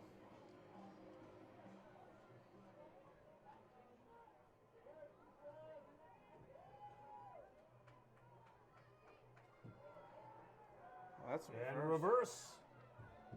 Serious. Gregory running them down.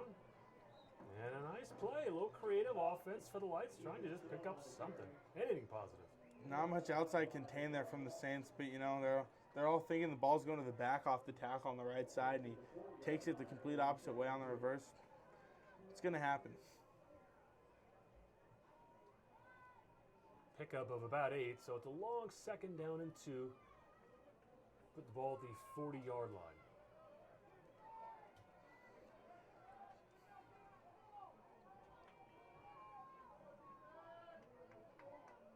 McKinley going to try and get the 1st down. Bounces off one tackler and should have it. He's going to be tired after this game. He's getting a lot of carries, and he's taking a lot of hits. He's going to be tired after this season. Seriously.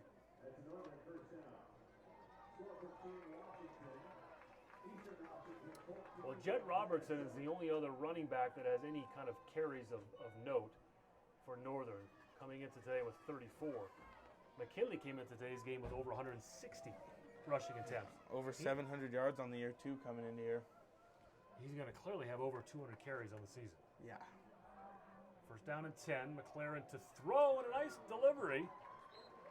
And the catch is made close to the 1st down marker. That is Keegan. Help me out. Kamena? Keegan Kamena. Sounds good to me. Yeah. 6'3" junior out of Missoula. Good catch. Yeah. 1st and 10. 2 straight 1st downs for the Lights. Back into Carroll territory. McKinley's going to lose a couple yards. Just swallowed up in the backfield there. That one looks like it was, it's like Bastard Chia with a little help of Ty Irving. Just all over the ball carrier.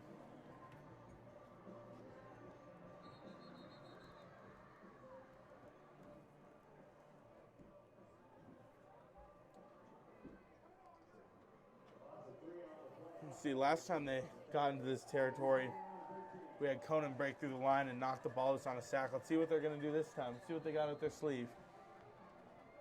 6:30 and counting here in the 3rd quarter. Still 35-0. 1st down and 13. Check, that should be 2nd down and 13.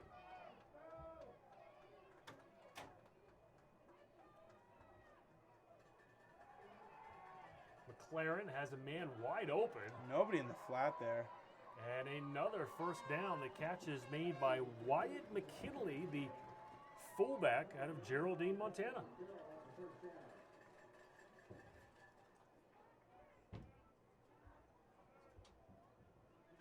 That's 6th catch of the season from McKinley. So, Lights putting together a nice little drive here, I'd say. I mean, We haven't seen any of this all game, but now they're actually moving down the field, finding the open guys, and marching. So we'll see how the Saints defense will respond on this. McLaren.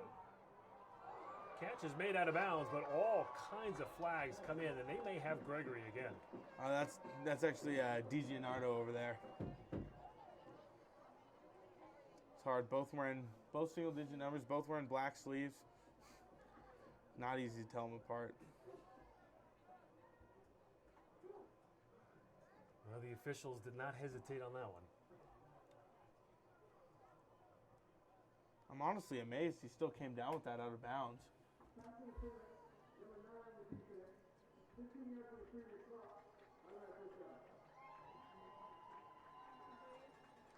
Yep, that's going to be DiGianardo there. Called for the PI. Saints corner's a little aggressive today. It's not the first PI. You had 2 here in the second half. Yeah.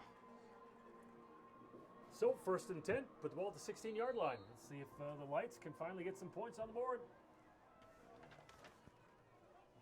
They have not been shut out all season. Western came close. They gave up 6 points. McKinley, nice tackle. That's McBride Galt just going for the ankles, wrapping up, not letting go. Well, McKinley is a small target, 5'10", nice low running style. That's the second time McBride Galt has had a solo tackle on McKinley. Yeah, and not an easy task that we've seen so far. It's been, I think the reason why the defense is playing so well is because they've had 3 or 4 guys making tackles instead of 1 or 2. And with a running back like McKinley, that's what you got to do. They give it to him again. He's going to be short, so it's going to bring up a 3rd and long. That was Jet Robertson there with that one. Yeah, changing it up a little bit. And now there's McKinley coming right back in.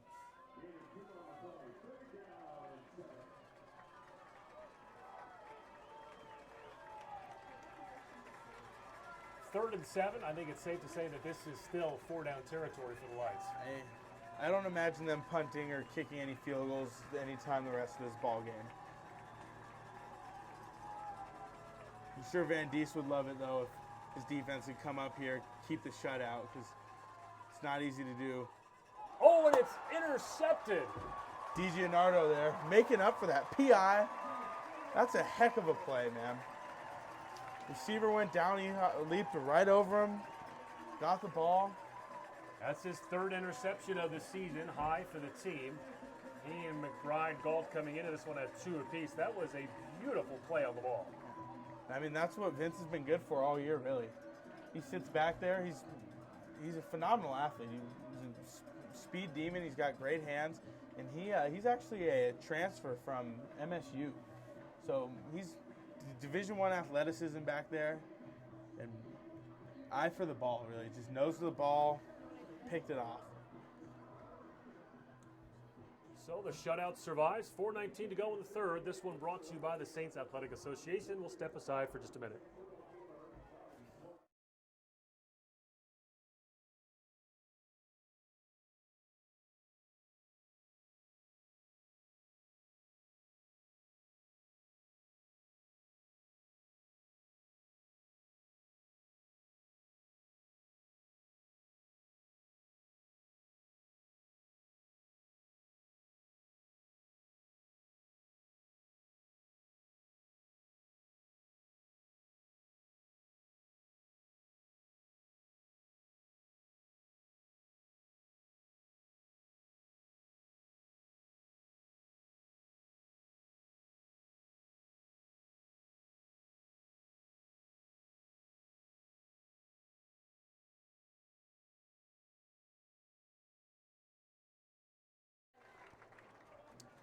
$4:19 to go here in the 3rd quarter. It's been all Carroll today here at Nelson Stadium. Peter Young along with Daniel Sally. Thanks for spending your Saturday afternoon with us.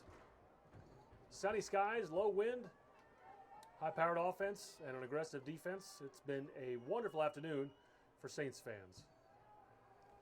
Gustafson with a wide-open receiver has got 4 touchdown passes on the afternoon and another 1st down. Nice catch there by Arnston, sneaking loose into the slot and getting his 1st down. Just start off the drive, really.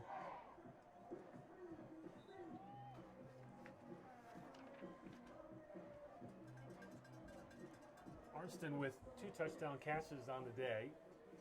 Coming into this game at 12 catches with 0 scores on the season.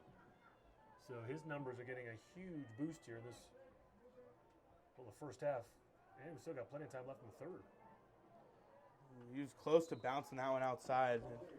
One guy came in off the edge and got him, but there was nothing up the middle, but almost something out there.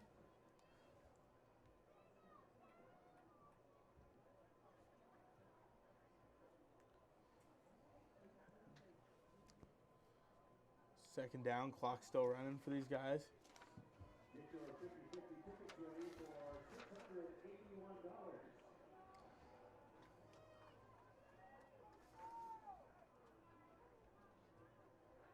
Little play action. Gustafson on the run. Arnson again. Having a phenomenal game. All started with that touchdown over in the corner. Ever since then, he's been on fire. Gustafson keeps finding him.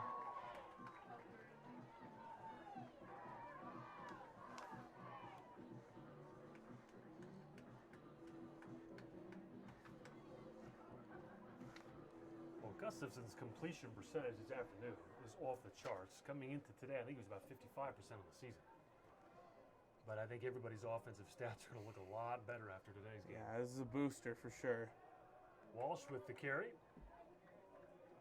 Not much doing on first down. 2.5 to go here in the third. Carroll just content to have a nice long drive here and eat up as much time on the clock as possible. Both teams at this point, Daniel, you know, it's you play out the string, you play hard, but you still don't want any injuries at this point, and we haven't had hardly any of that today. In many ways, it's been a very clean game. Yeah, I agree. I mean, there's the close late hit call on the sideline, but other than that, I mean, I haven't seen any chippy activity after the fact, after the whistle, and you know, both teams seem to have a good level of respect for each other out there. That's what you like to see. Under 2 to play here in the third. Walsh is going to bounce it to the outside and gets a little something out of nothing. Could have been a loss. Instead, it's a game of about 6.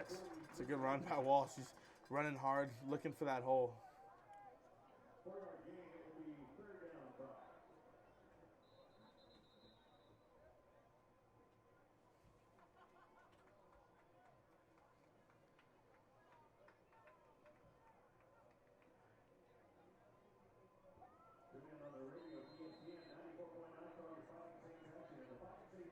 They're going to call it 3rd and 5. Clock now wound up again, so it's 1:20 to go in the third.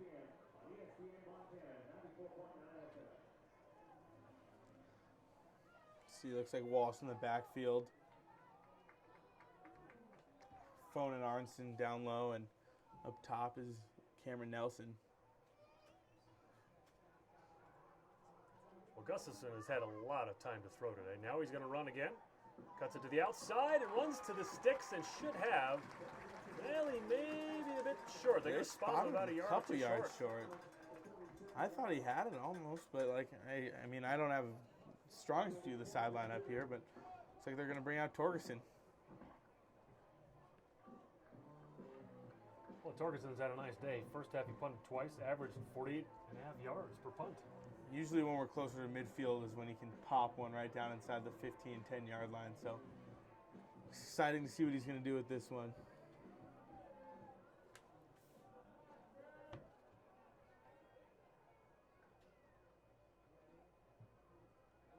That's a beautiful kick. Oh, my gosh. Angles it to the sidelines, and it's going to go out of bounds at about the 5-yard line. Wow. Beautiful punt. We talk about that tight spiral. My gosh. Doesn't get better than that. Shared a nice shoulder bump with Hamill off the sideline after the kick, too. It's nice to see the specialists working together. So 20 seconds left. 35-0 your score.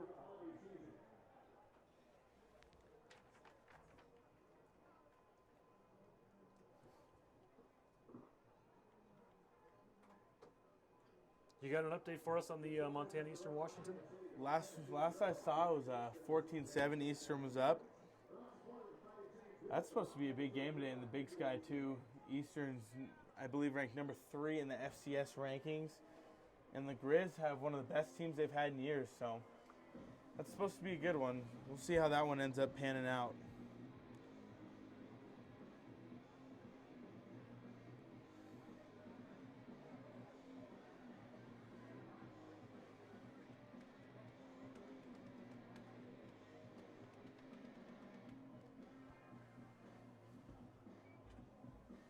This third quarter's sure going fast, too. It's hard to believe. Only 20 seconds left now. Seems like we just started the second half, but I guess that's what happens when you're playing a team who's running the football all the time, and then you're running the football to try to just work that clock out and get this thing done.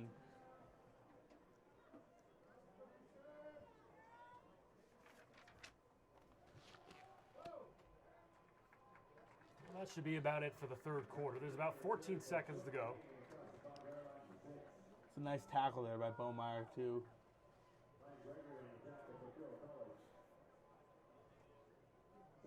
Two seconds, 1 second, and that'll be it. So that's it for the third quarter. Still 35-0, a scoreless third here. Thanks to the Saints Athletic Association, you're watching Carroll jump all over MSU Northern and get the revenge for that loss back in September up in Havre.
About ready for the fourth quarter here. There are two kinds of people in this world, Daniel. Yes, there are. Those that love Neil Diamond and those that don't. Mm-hmm. What kind are you?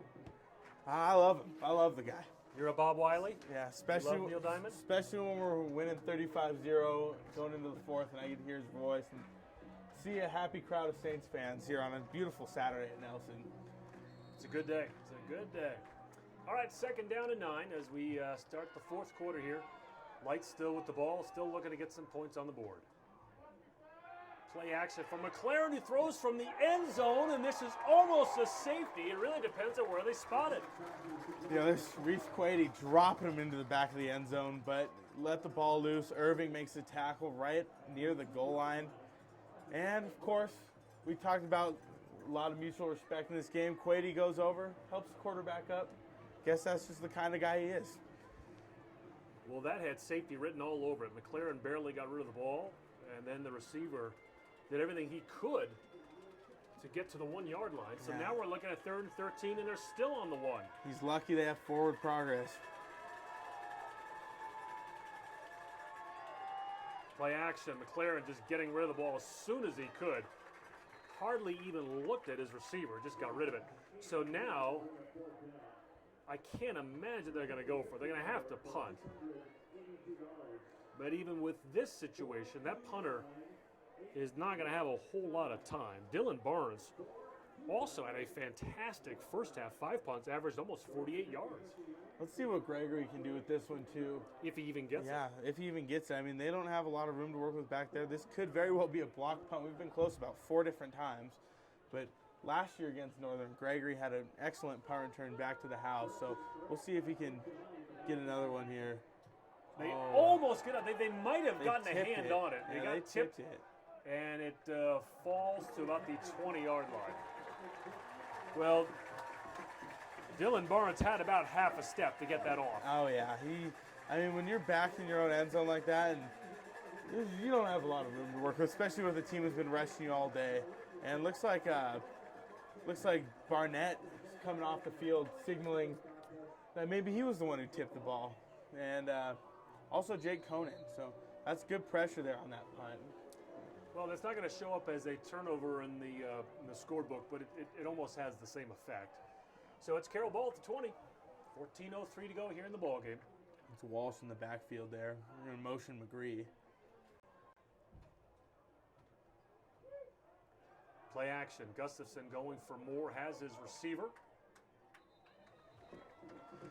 Had Arnston up the seam too, close to the end zone. I was Polson there with the catch.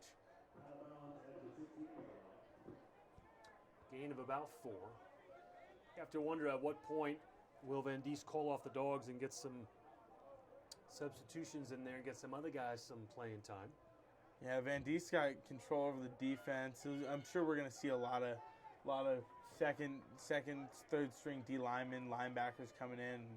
Secondary will probably come out and get a rest because they've been playing great. They've earned it. Oh, beautiful run by Ali. That's what he's been doing all day long too, running hard. I mean, what more can you ask out of him too, especially at this point in the game? Hopefully he can get himself his second touchdown today.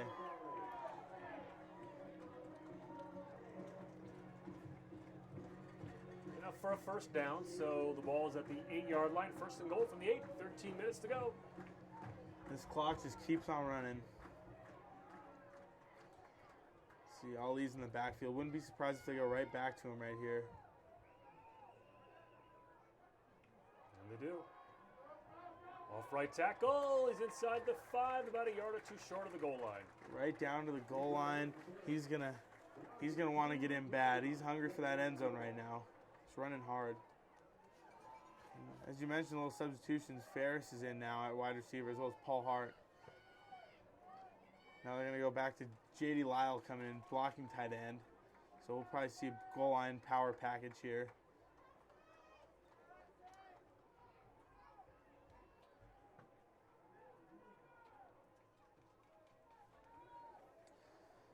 See if they can get Major in the end zone here. Looks like they're going to go Wildcat.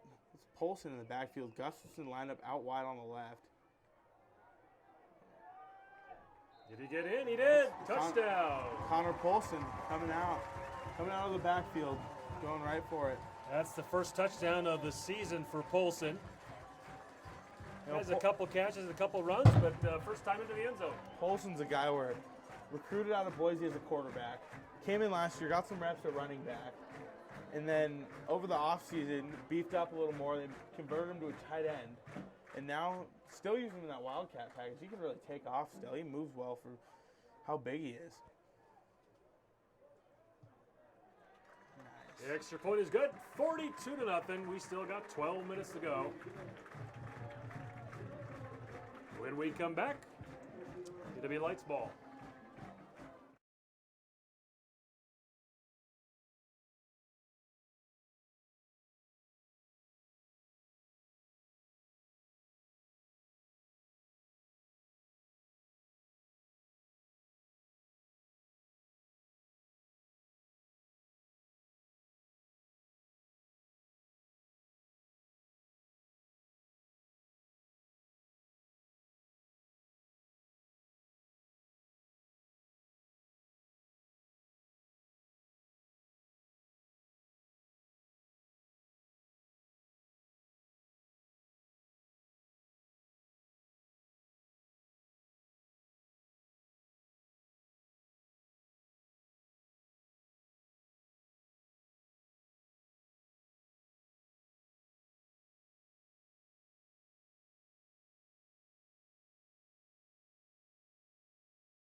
Once again, the Saints are in kickoff formation. They've scored a bunch of touchdowns. It is 42-0. Received at the 5. And a nice kickoff return for the Lights out to the 35-yard line. Looks like Michael Wilson there on the tackle on that kickoff. I'm getting a kick out. In fact, Jake Conan was rushing out to the field to play defense and just almost took out one of the line judges. It happens, man. Looks like we're going to see some different D linemen in right now. You see Elliot McGill, David Barnett, and Cole Greff out there. Greff, the one who forced that fumble on the sack earlier in this game in the first half.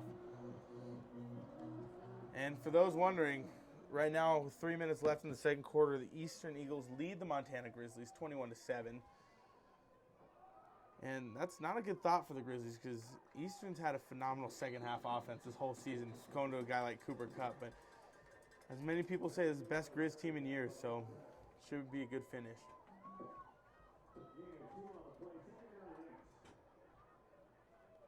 Gain of 2 on first down for McKinley. As he'll take a breather. It's been a long day for that young man. Oh, yeah.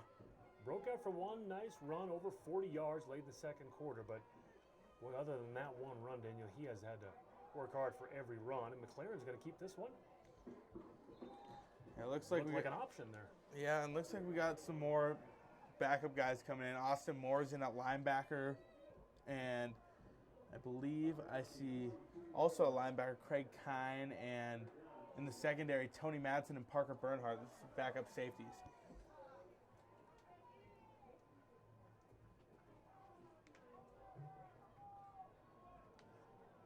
Third and 2. 10:45 to go.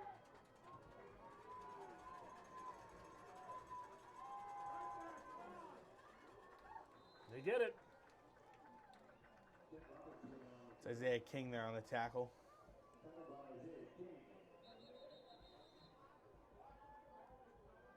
Good enough for a first down. Now we do have our first injured player of the ball game, and it's a Lights player. It's not what you want to see.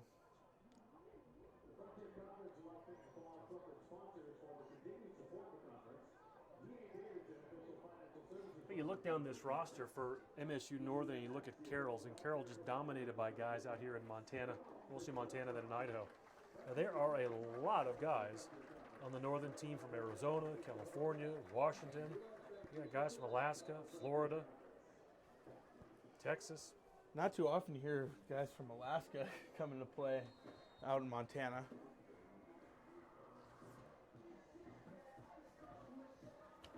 All right. Well, the injured player's up. Hopefully That's nothing good too news. serious. Yep. 10:20 to go.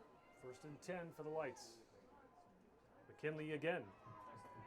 Bounces it to the outside. That's a great effort here in what's a blowout game. First and 10. Kind of a meaningless offensive possession here. But he makes a nice game. Strong carry for him, and then a strong effort by the defense, too. 11 guys to the ball. But, you know, you got to applaud McKinley. I mean, McKinley's been getting carries all game. He's getting beat up by linebacker after linebacker, and he's still running hard. Oh, somebody moved. It's like Barnett.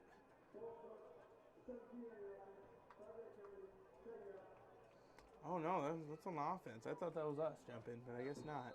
No, that was Coquet, the receiver. Yeah. Mm-hmm.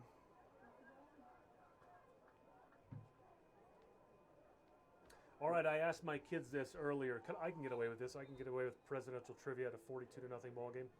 I asked my kids earlier today, the Indians last won it in 45, and the Cubs last won it in 08. Daniel, who was president during both of those World Series wins? I have no idea, Oh, honestly. no idea. No idea. No idea? Off the top of my head, no, I'd have to look into it. We're not quite at that point in my U.S. history class right No now. Google. We're still in the Civil War. Wikipedia here. I'm still learning about the Civil War. Anybody else here in our booth? Shout it out if you know it. Nobody. I got some shouts here, folks, but I'm hearing a lot of nopes.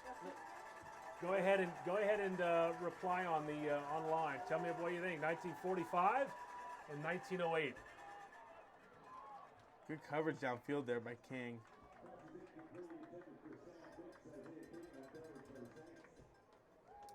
So another 4th down. Looks like they're going to try and go for it again. Might as well. Nothing to lose.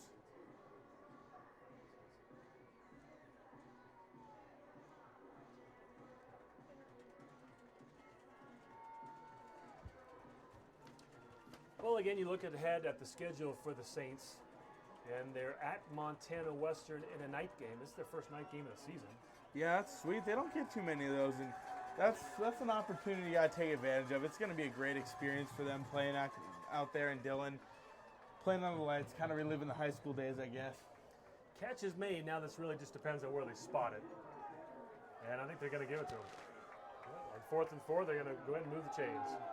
Even with that would have been an interesting measurement, I think. Yeah, absolutely. And even with a 35-0 lead. 42-0 lead. Oh, excuse me, 42-0. Ooh, Coach boy. Deese still doesn't seem too happy with the spot. You look at that replay, and they really, I think that deserved the measurement. But we're moving on. 1st and 10. He leaned pretty far backwards on the tackle. It's okay. Give the defense more time to go out there. 8 minutes to go in the ball game. McLaren. And drilled it. And then the receiver got drilled. It's Quady again. Flying to the ball all day, knocking it loose, making sure they're not gaining any more yards. Okay, 1908, Chicago Cubs. Teddy Roosevelt was president.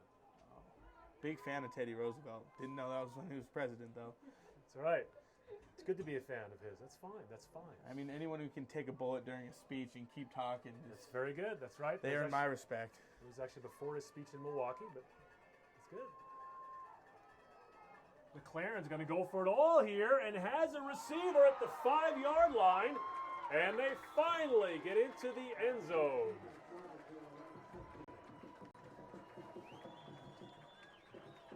That was Ethan Snow there with the touchdown for the Lights. Freshman out of Hermiston, Oregon, Ethan Snow beat his defender, and so with 7:50 left in the ball game, MSU Northern finally gets on the board. And a rather subdued reaction from the Lights assistant coaches next to us. I guess you can't get too excited when you're down 42 points. Yeah, I mean, always look at the silver lining, but it's not too thick of a silver lining, I guess, with the way this game's been going. So 7:50 to go, 42-7 is our score. We'll take a pause. I know everybody at home is on the edge of their seat waiting to figure out who was president in 1945. I'll have that answer when we come back.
(1945), Daniel.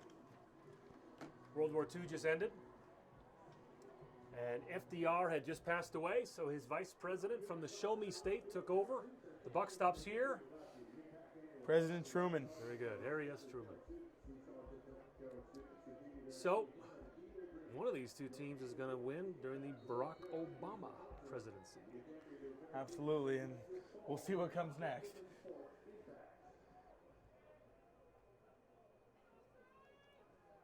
Interesting time, isn't it? 42-7, 7:50 to go on this sun-drenched afternoon at Nelson Stadium. And the kickoff goes out of bounds.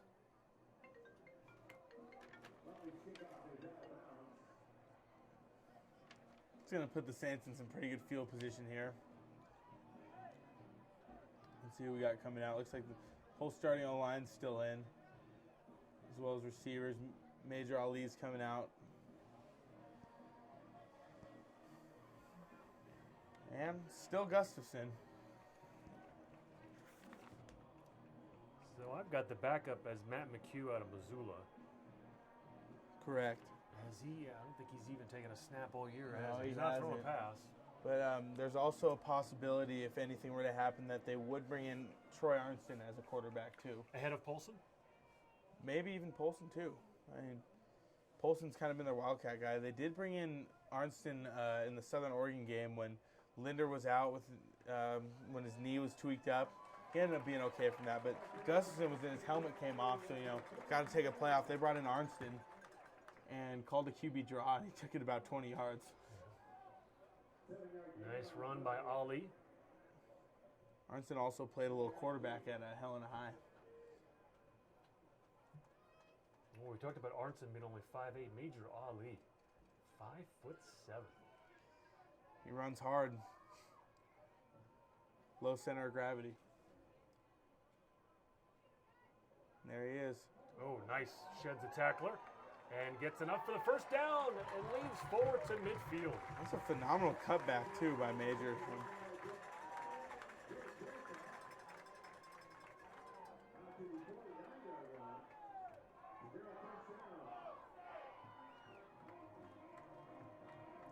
So that moves the chains, and the clock continues to run, 6:50 and counting. They put the ball at the 49-yard line. So Northern's going to drop to 1-7 on the season. And their two remaining games, they're at Southern and then home at the College of Idaho. College of Idaho, that is a winnable game. I called College of Idaho at Western a couple weeks ago for TV. And College of Idaho is struggling this year as well. They did not look very good. The thing with College of Idaho, from what I've noticed, you're either getting their best or their worst. They played, I believe they played on the road at Southern Oregon really early this year and kept it close with them, ended up losing the game by a few points. Their offense put up crazy numbers. Then a couple weeks ago, they played Southern Oregon again at home. I think it was last weekend, and beat them. So that's a team they can beat. I guess they can beat anyone, and they can lose to anyone. Beat them in overtime, 44-41. Exactly. Yeah, so they got 2 wins on the season. They got some playmakers, but they're so inconsistent. Well, that's probably going to be a hold, as Gustafson took a long time getting rid of the ball. And a nice scramble, but it's probably coming back.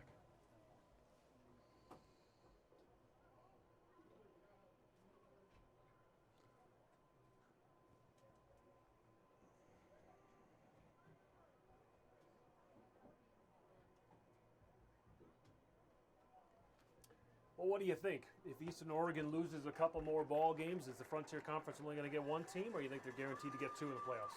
I'm not sure. I mean, maybe SOU. I don't.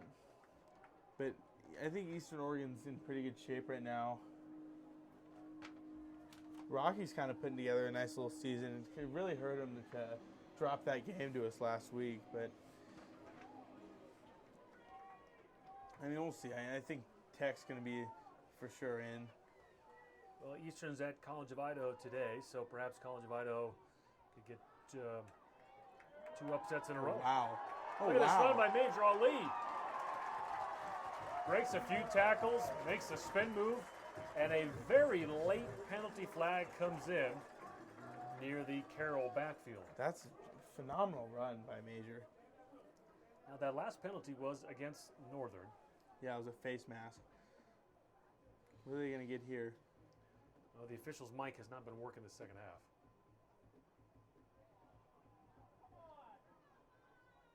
Taunting on both teams, offset. All right. Well, much ado of nothing. Yeah. So 5:12 to go here in the ball game, 42-7. That run by Major Ali will stay, and he's going to take a breather. And now we're going to get to see a little action from running back Henry Hill coming in off the bench right now. So they're going to give Major a little rest. He's had a heck of a day today running the ball. So nice to see Henry get a shot. Well, I'm a big fan of ESPN's 30 for 30s, and I'm also a guy that grew up in New Jersey. So the name Henry Hill, as soon as you say that, I think of Goodfellas. Right? Because the actual real guy's name that was kind of the impetus for that, not the impetus, but kind of the real guy behind it was none other than Henry Hill. Yeah, well, there's our Henry Hill with the ball there. I think that's his, I want to say that's his first collegiate carry. He's a redshirt sophomore, and I believe that's his first look of the season. Well, you take a look at the stats, and you're right. Yeah. So good job, Henry. Yeah, good for Henry. That's a big day for him. Hopefully he can maybe find the end zone here, too. 2nd and 7. Clock running, under 5 to go.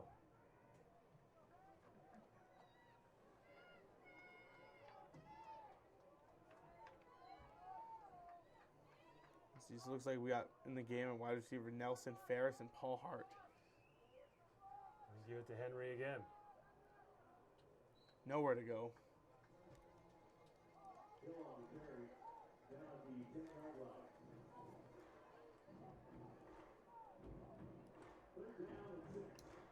See what the Saints will do here.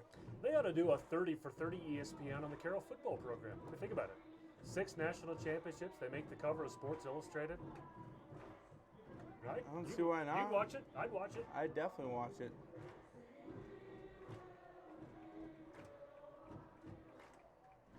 We should make that happen. Wish I had those kinds of connections. Maybe one day. 3rd and 6. Henry again. Nice cut back. And really close to the first down. He might be a bit shy. So what do you do if you're Van Diest? Do you let the second stringers, the third stringers try and get a score? Or do you just go ahead and kick the field goal and not look like you're running it up? I mean, I think they should go back to Hill here. Let him get his carries, take advantage of his opportunity. I mean, I think Northern recognized that we got a lot of guys in who haven't seen as much time. Oh wow, it looks like Arnston's gonna step into the quarterback under center. Just need one for the first down. Motion by Nelson. And Arnston's going to keep it, and he spins and should have enough. Might even get to the end zone. It's pretty he's close. He's got the first down. Let's see, maybe they'll go to Hill here. That'd be great.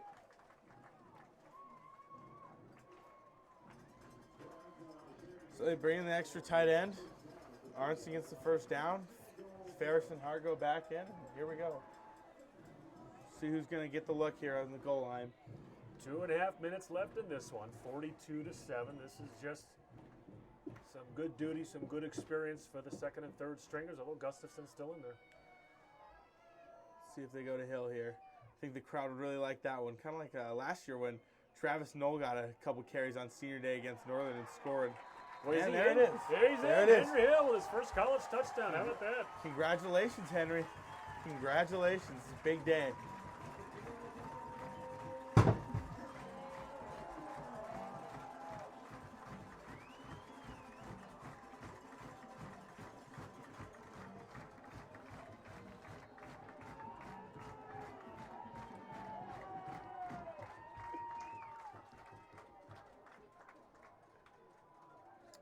So Hill, the sophomore from Glenwood Springs, Colorado, with his first score.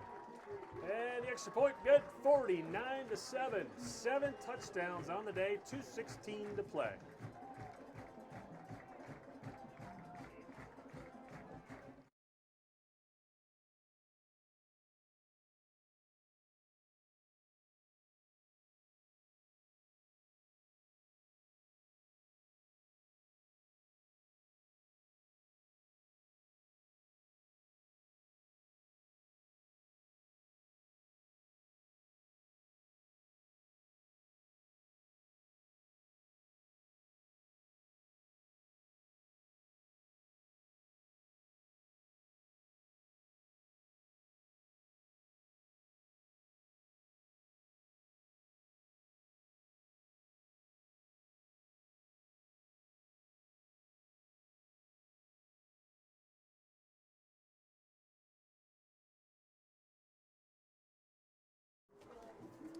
All right, we're back. 2:16 left in this one, and after first career touchdown by redshirt sophomore running back Henry Hill, the Saints lead 49-7.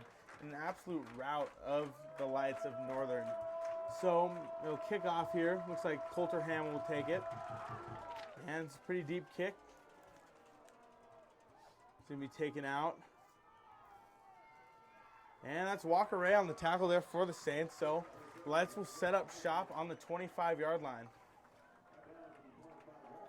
It looks like we're going to see some backups come onto the field for the Saints.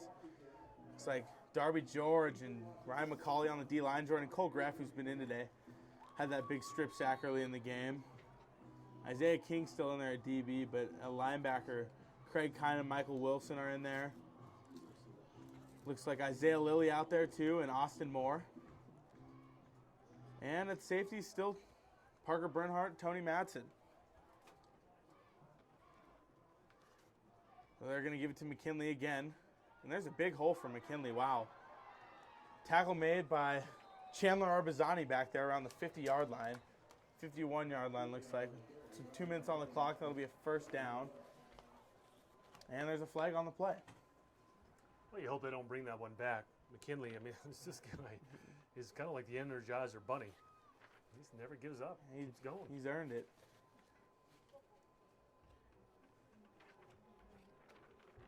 And that one's going to tie onto the end of the run. Must be a face mask. So that's tough for the Saints. So now 34-yard line is where the Lights will take over for first down. 2 minutes left in this one.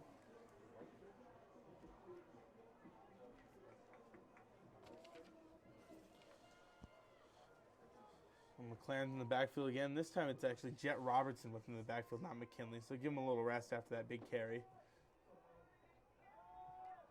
Drops back, throws it up. And that one's almost intercepted by a diving Tony Madsen, but doesn't quite get to it.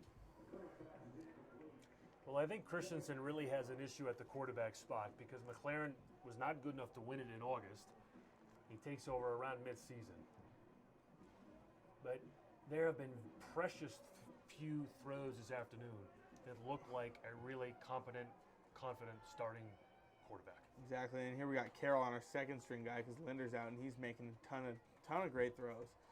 So there's the handoff, and that tackle is made around the 33-yard line. When you think about all these games, too, that Northern has been behind by a lot, and they're still running the ball with McKinley rather than throwing to get back into it. So it shows you that the coaching staff as well don't really have a whole lot of confidence in their quarterbacks. I mean, yeah, it's got to get to a point where you start talking about, you know, oh, they have all this trust in McKinley, he's a great back, but then it kind of becomes, what's the deal with their quarterback? Like you said, they keep going down in these games. And there's another handoff to McKinley. Looks like that tackle is going to be made by Austin Moore around the 30-yard line, so it'll be fourth down and about 5 for the Lights. 48 seconds left, clock's winding down. And fourth down, Lights are going to go for it again.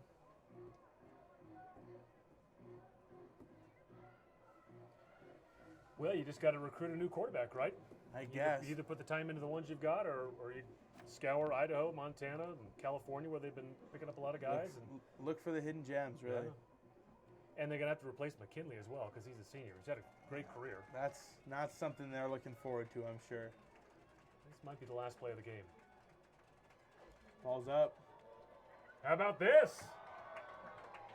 It's another touchdown there.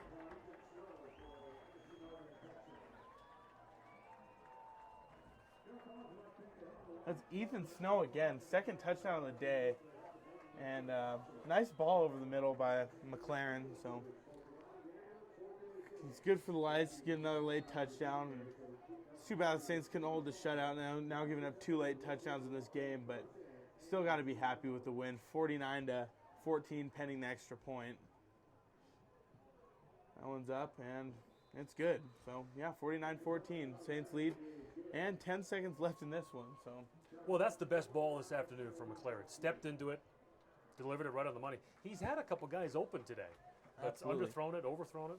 I think a lot of it goes back to him actually having some time there because our D-line has been all over the field. And, it's not even just our stars. We've seen guys like Barnett and guys like Greff and Elliott McGill back there getting TFLs and sacks, as well as the starters Kyle Smith, Bo Meyer, and Bastard Chia. So I think it's going to be a good film session tomorrow for Coach Van Diest with these guys. And I think they're going to be pretty happy with how this one turned out, because they still had that sour taste in their mouth from September 17th, that day up in Havre. But now they're back on top, and everyone knows that they're playing as a totally different team than they were earlier in the season. So this will be career win 194 for Coach Van Diest.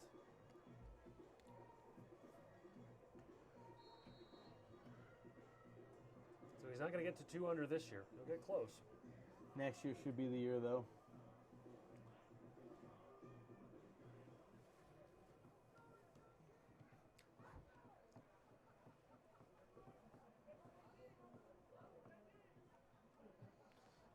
It's a deep kickoff. Looks like maybe Troy Arnston on the return. And he's got a lot of space. That is Arnston. Close to the near sideline. He's taken out of bounds. And there's 2 seconds left, so they're going to bring out, looks like probably Tanner Gustafson to run the best play in football, victory formation. Yep, that's Gustafson coming out along with 10 other Carroll teammates. The best way to end the game right now, take a knee, and that'll do it. Gustafson under center, drops down to a knee, and clock strikes 0. So it's a great win for the Saints, 49-14. They're on their way. They're up to 500 with 2 games left. If they could win out, 6-4 record, that's improvement from last year. So especially with the way they started 1-3 to be where they're at now, they're playing like a totally different team. Yeah, it felt like the Carroll of old to me. This MSU Northern team is a team that's still looking for an identity under Coach Christensen. But this was just Carroll from the start. 4-4 in the season. MSU Northern now 1-7. And now they head down to Dillon next week to see if they can get to 5-6. And then Senior Day on the 12th against Eastern Oregon. You want to send us home? Yeah, well, from Nelson Stadium, 49-14 is your final. Carroll College Fighting Saints improved to 4-4 on the year. That's Daniel Sally with Peter Young, and that'll do it for today. Thanks for listening, folks, and signing off.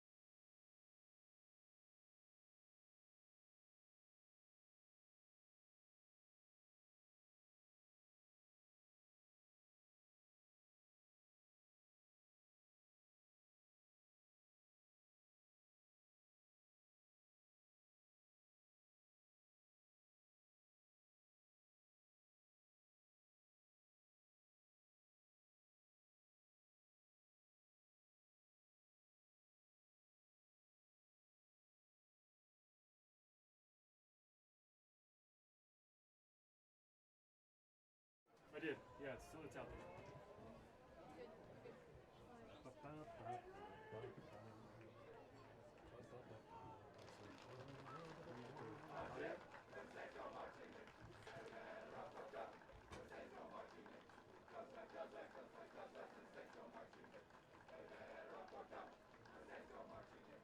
I haven't seen it as much lately. I forgot about that.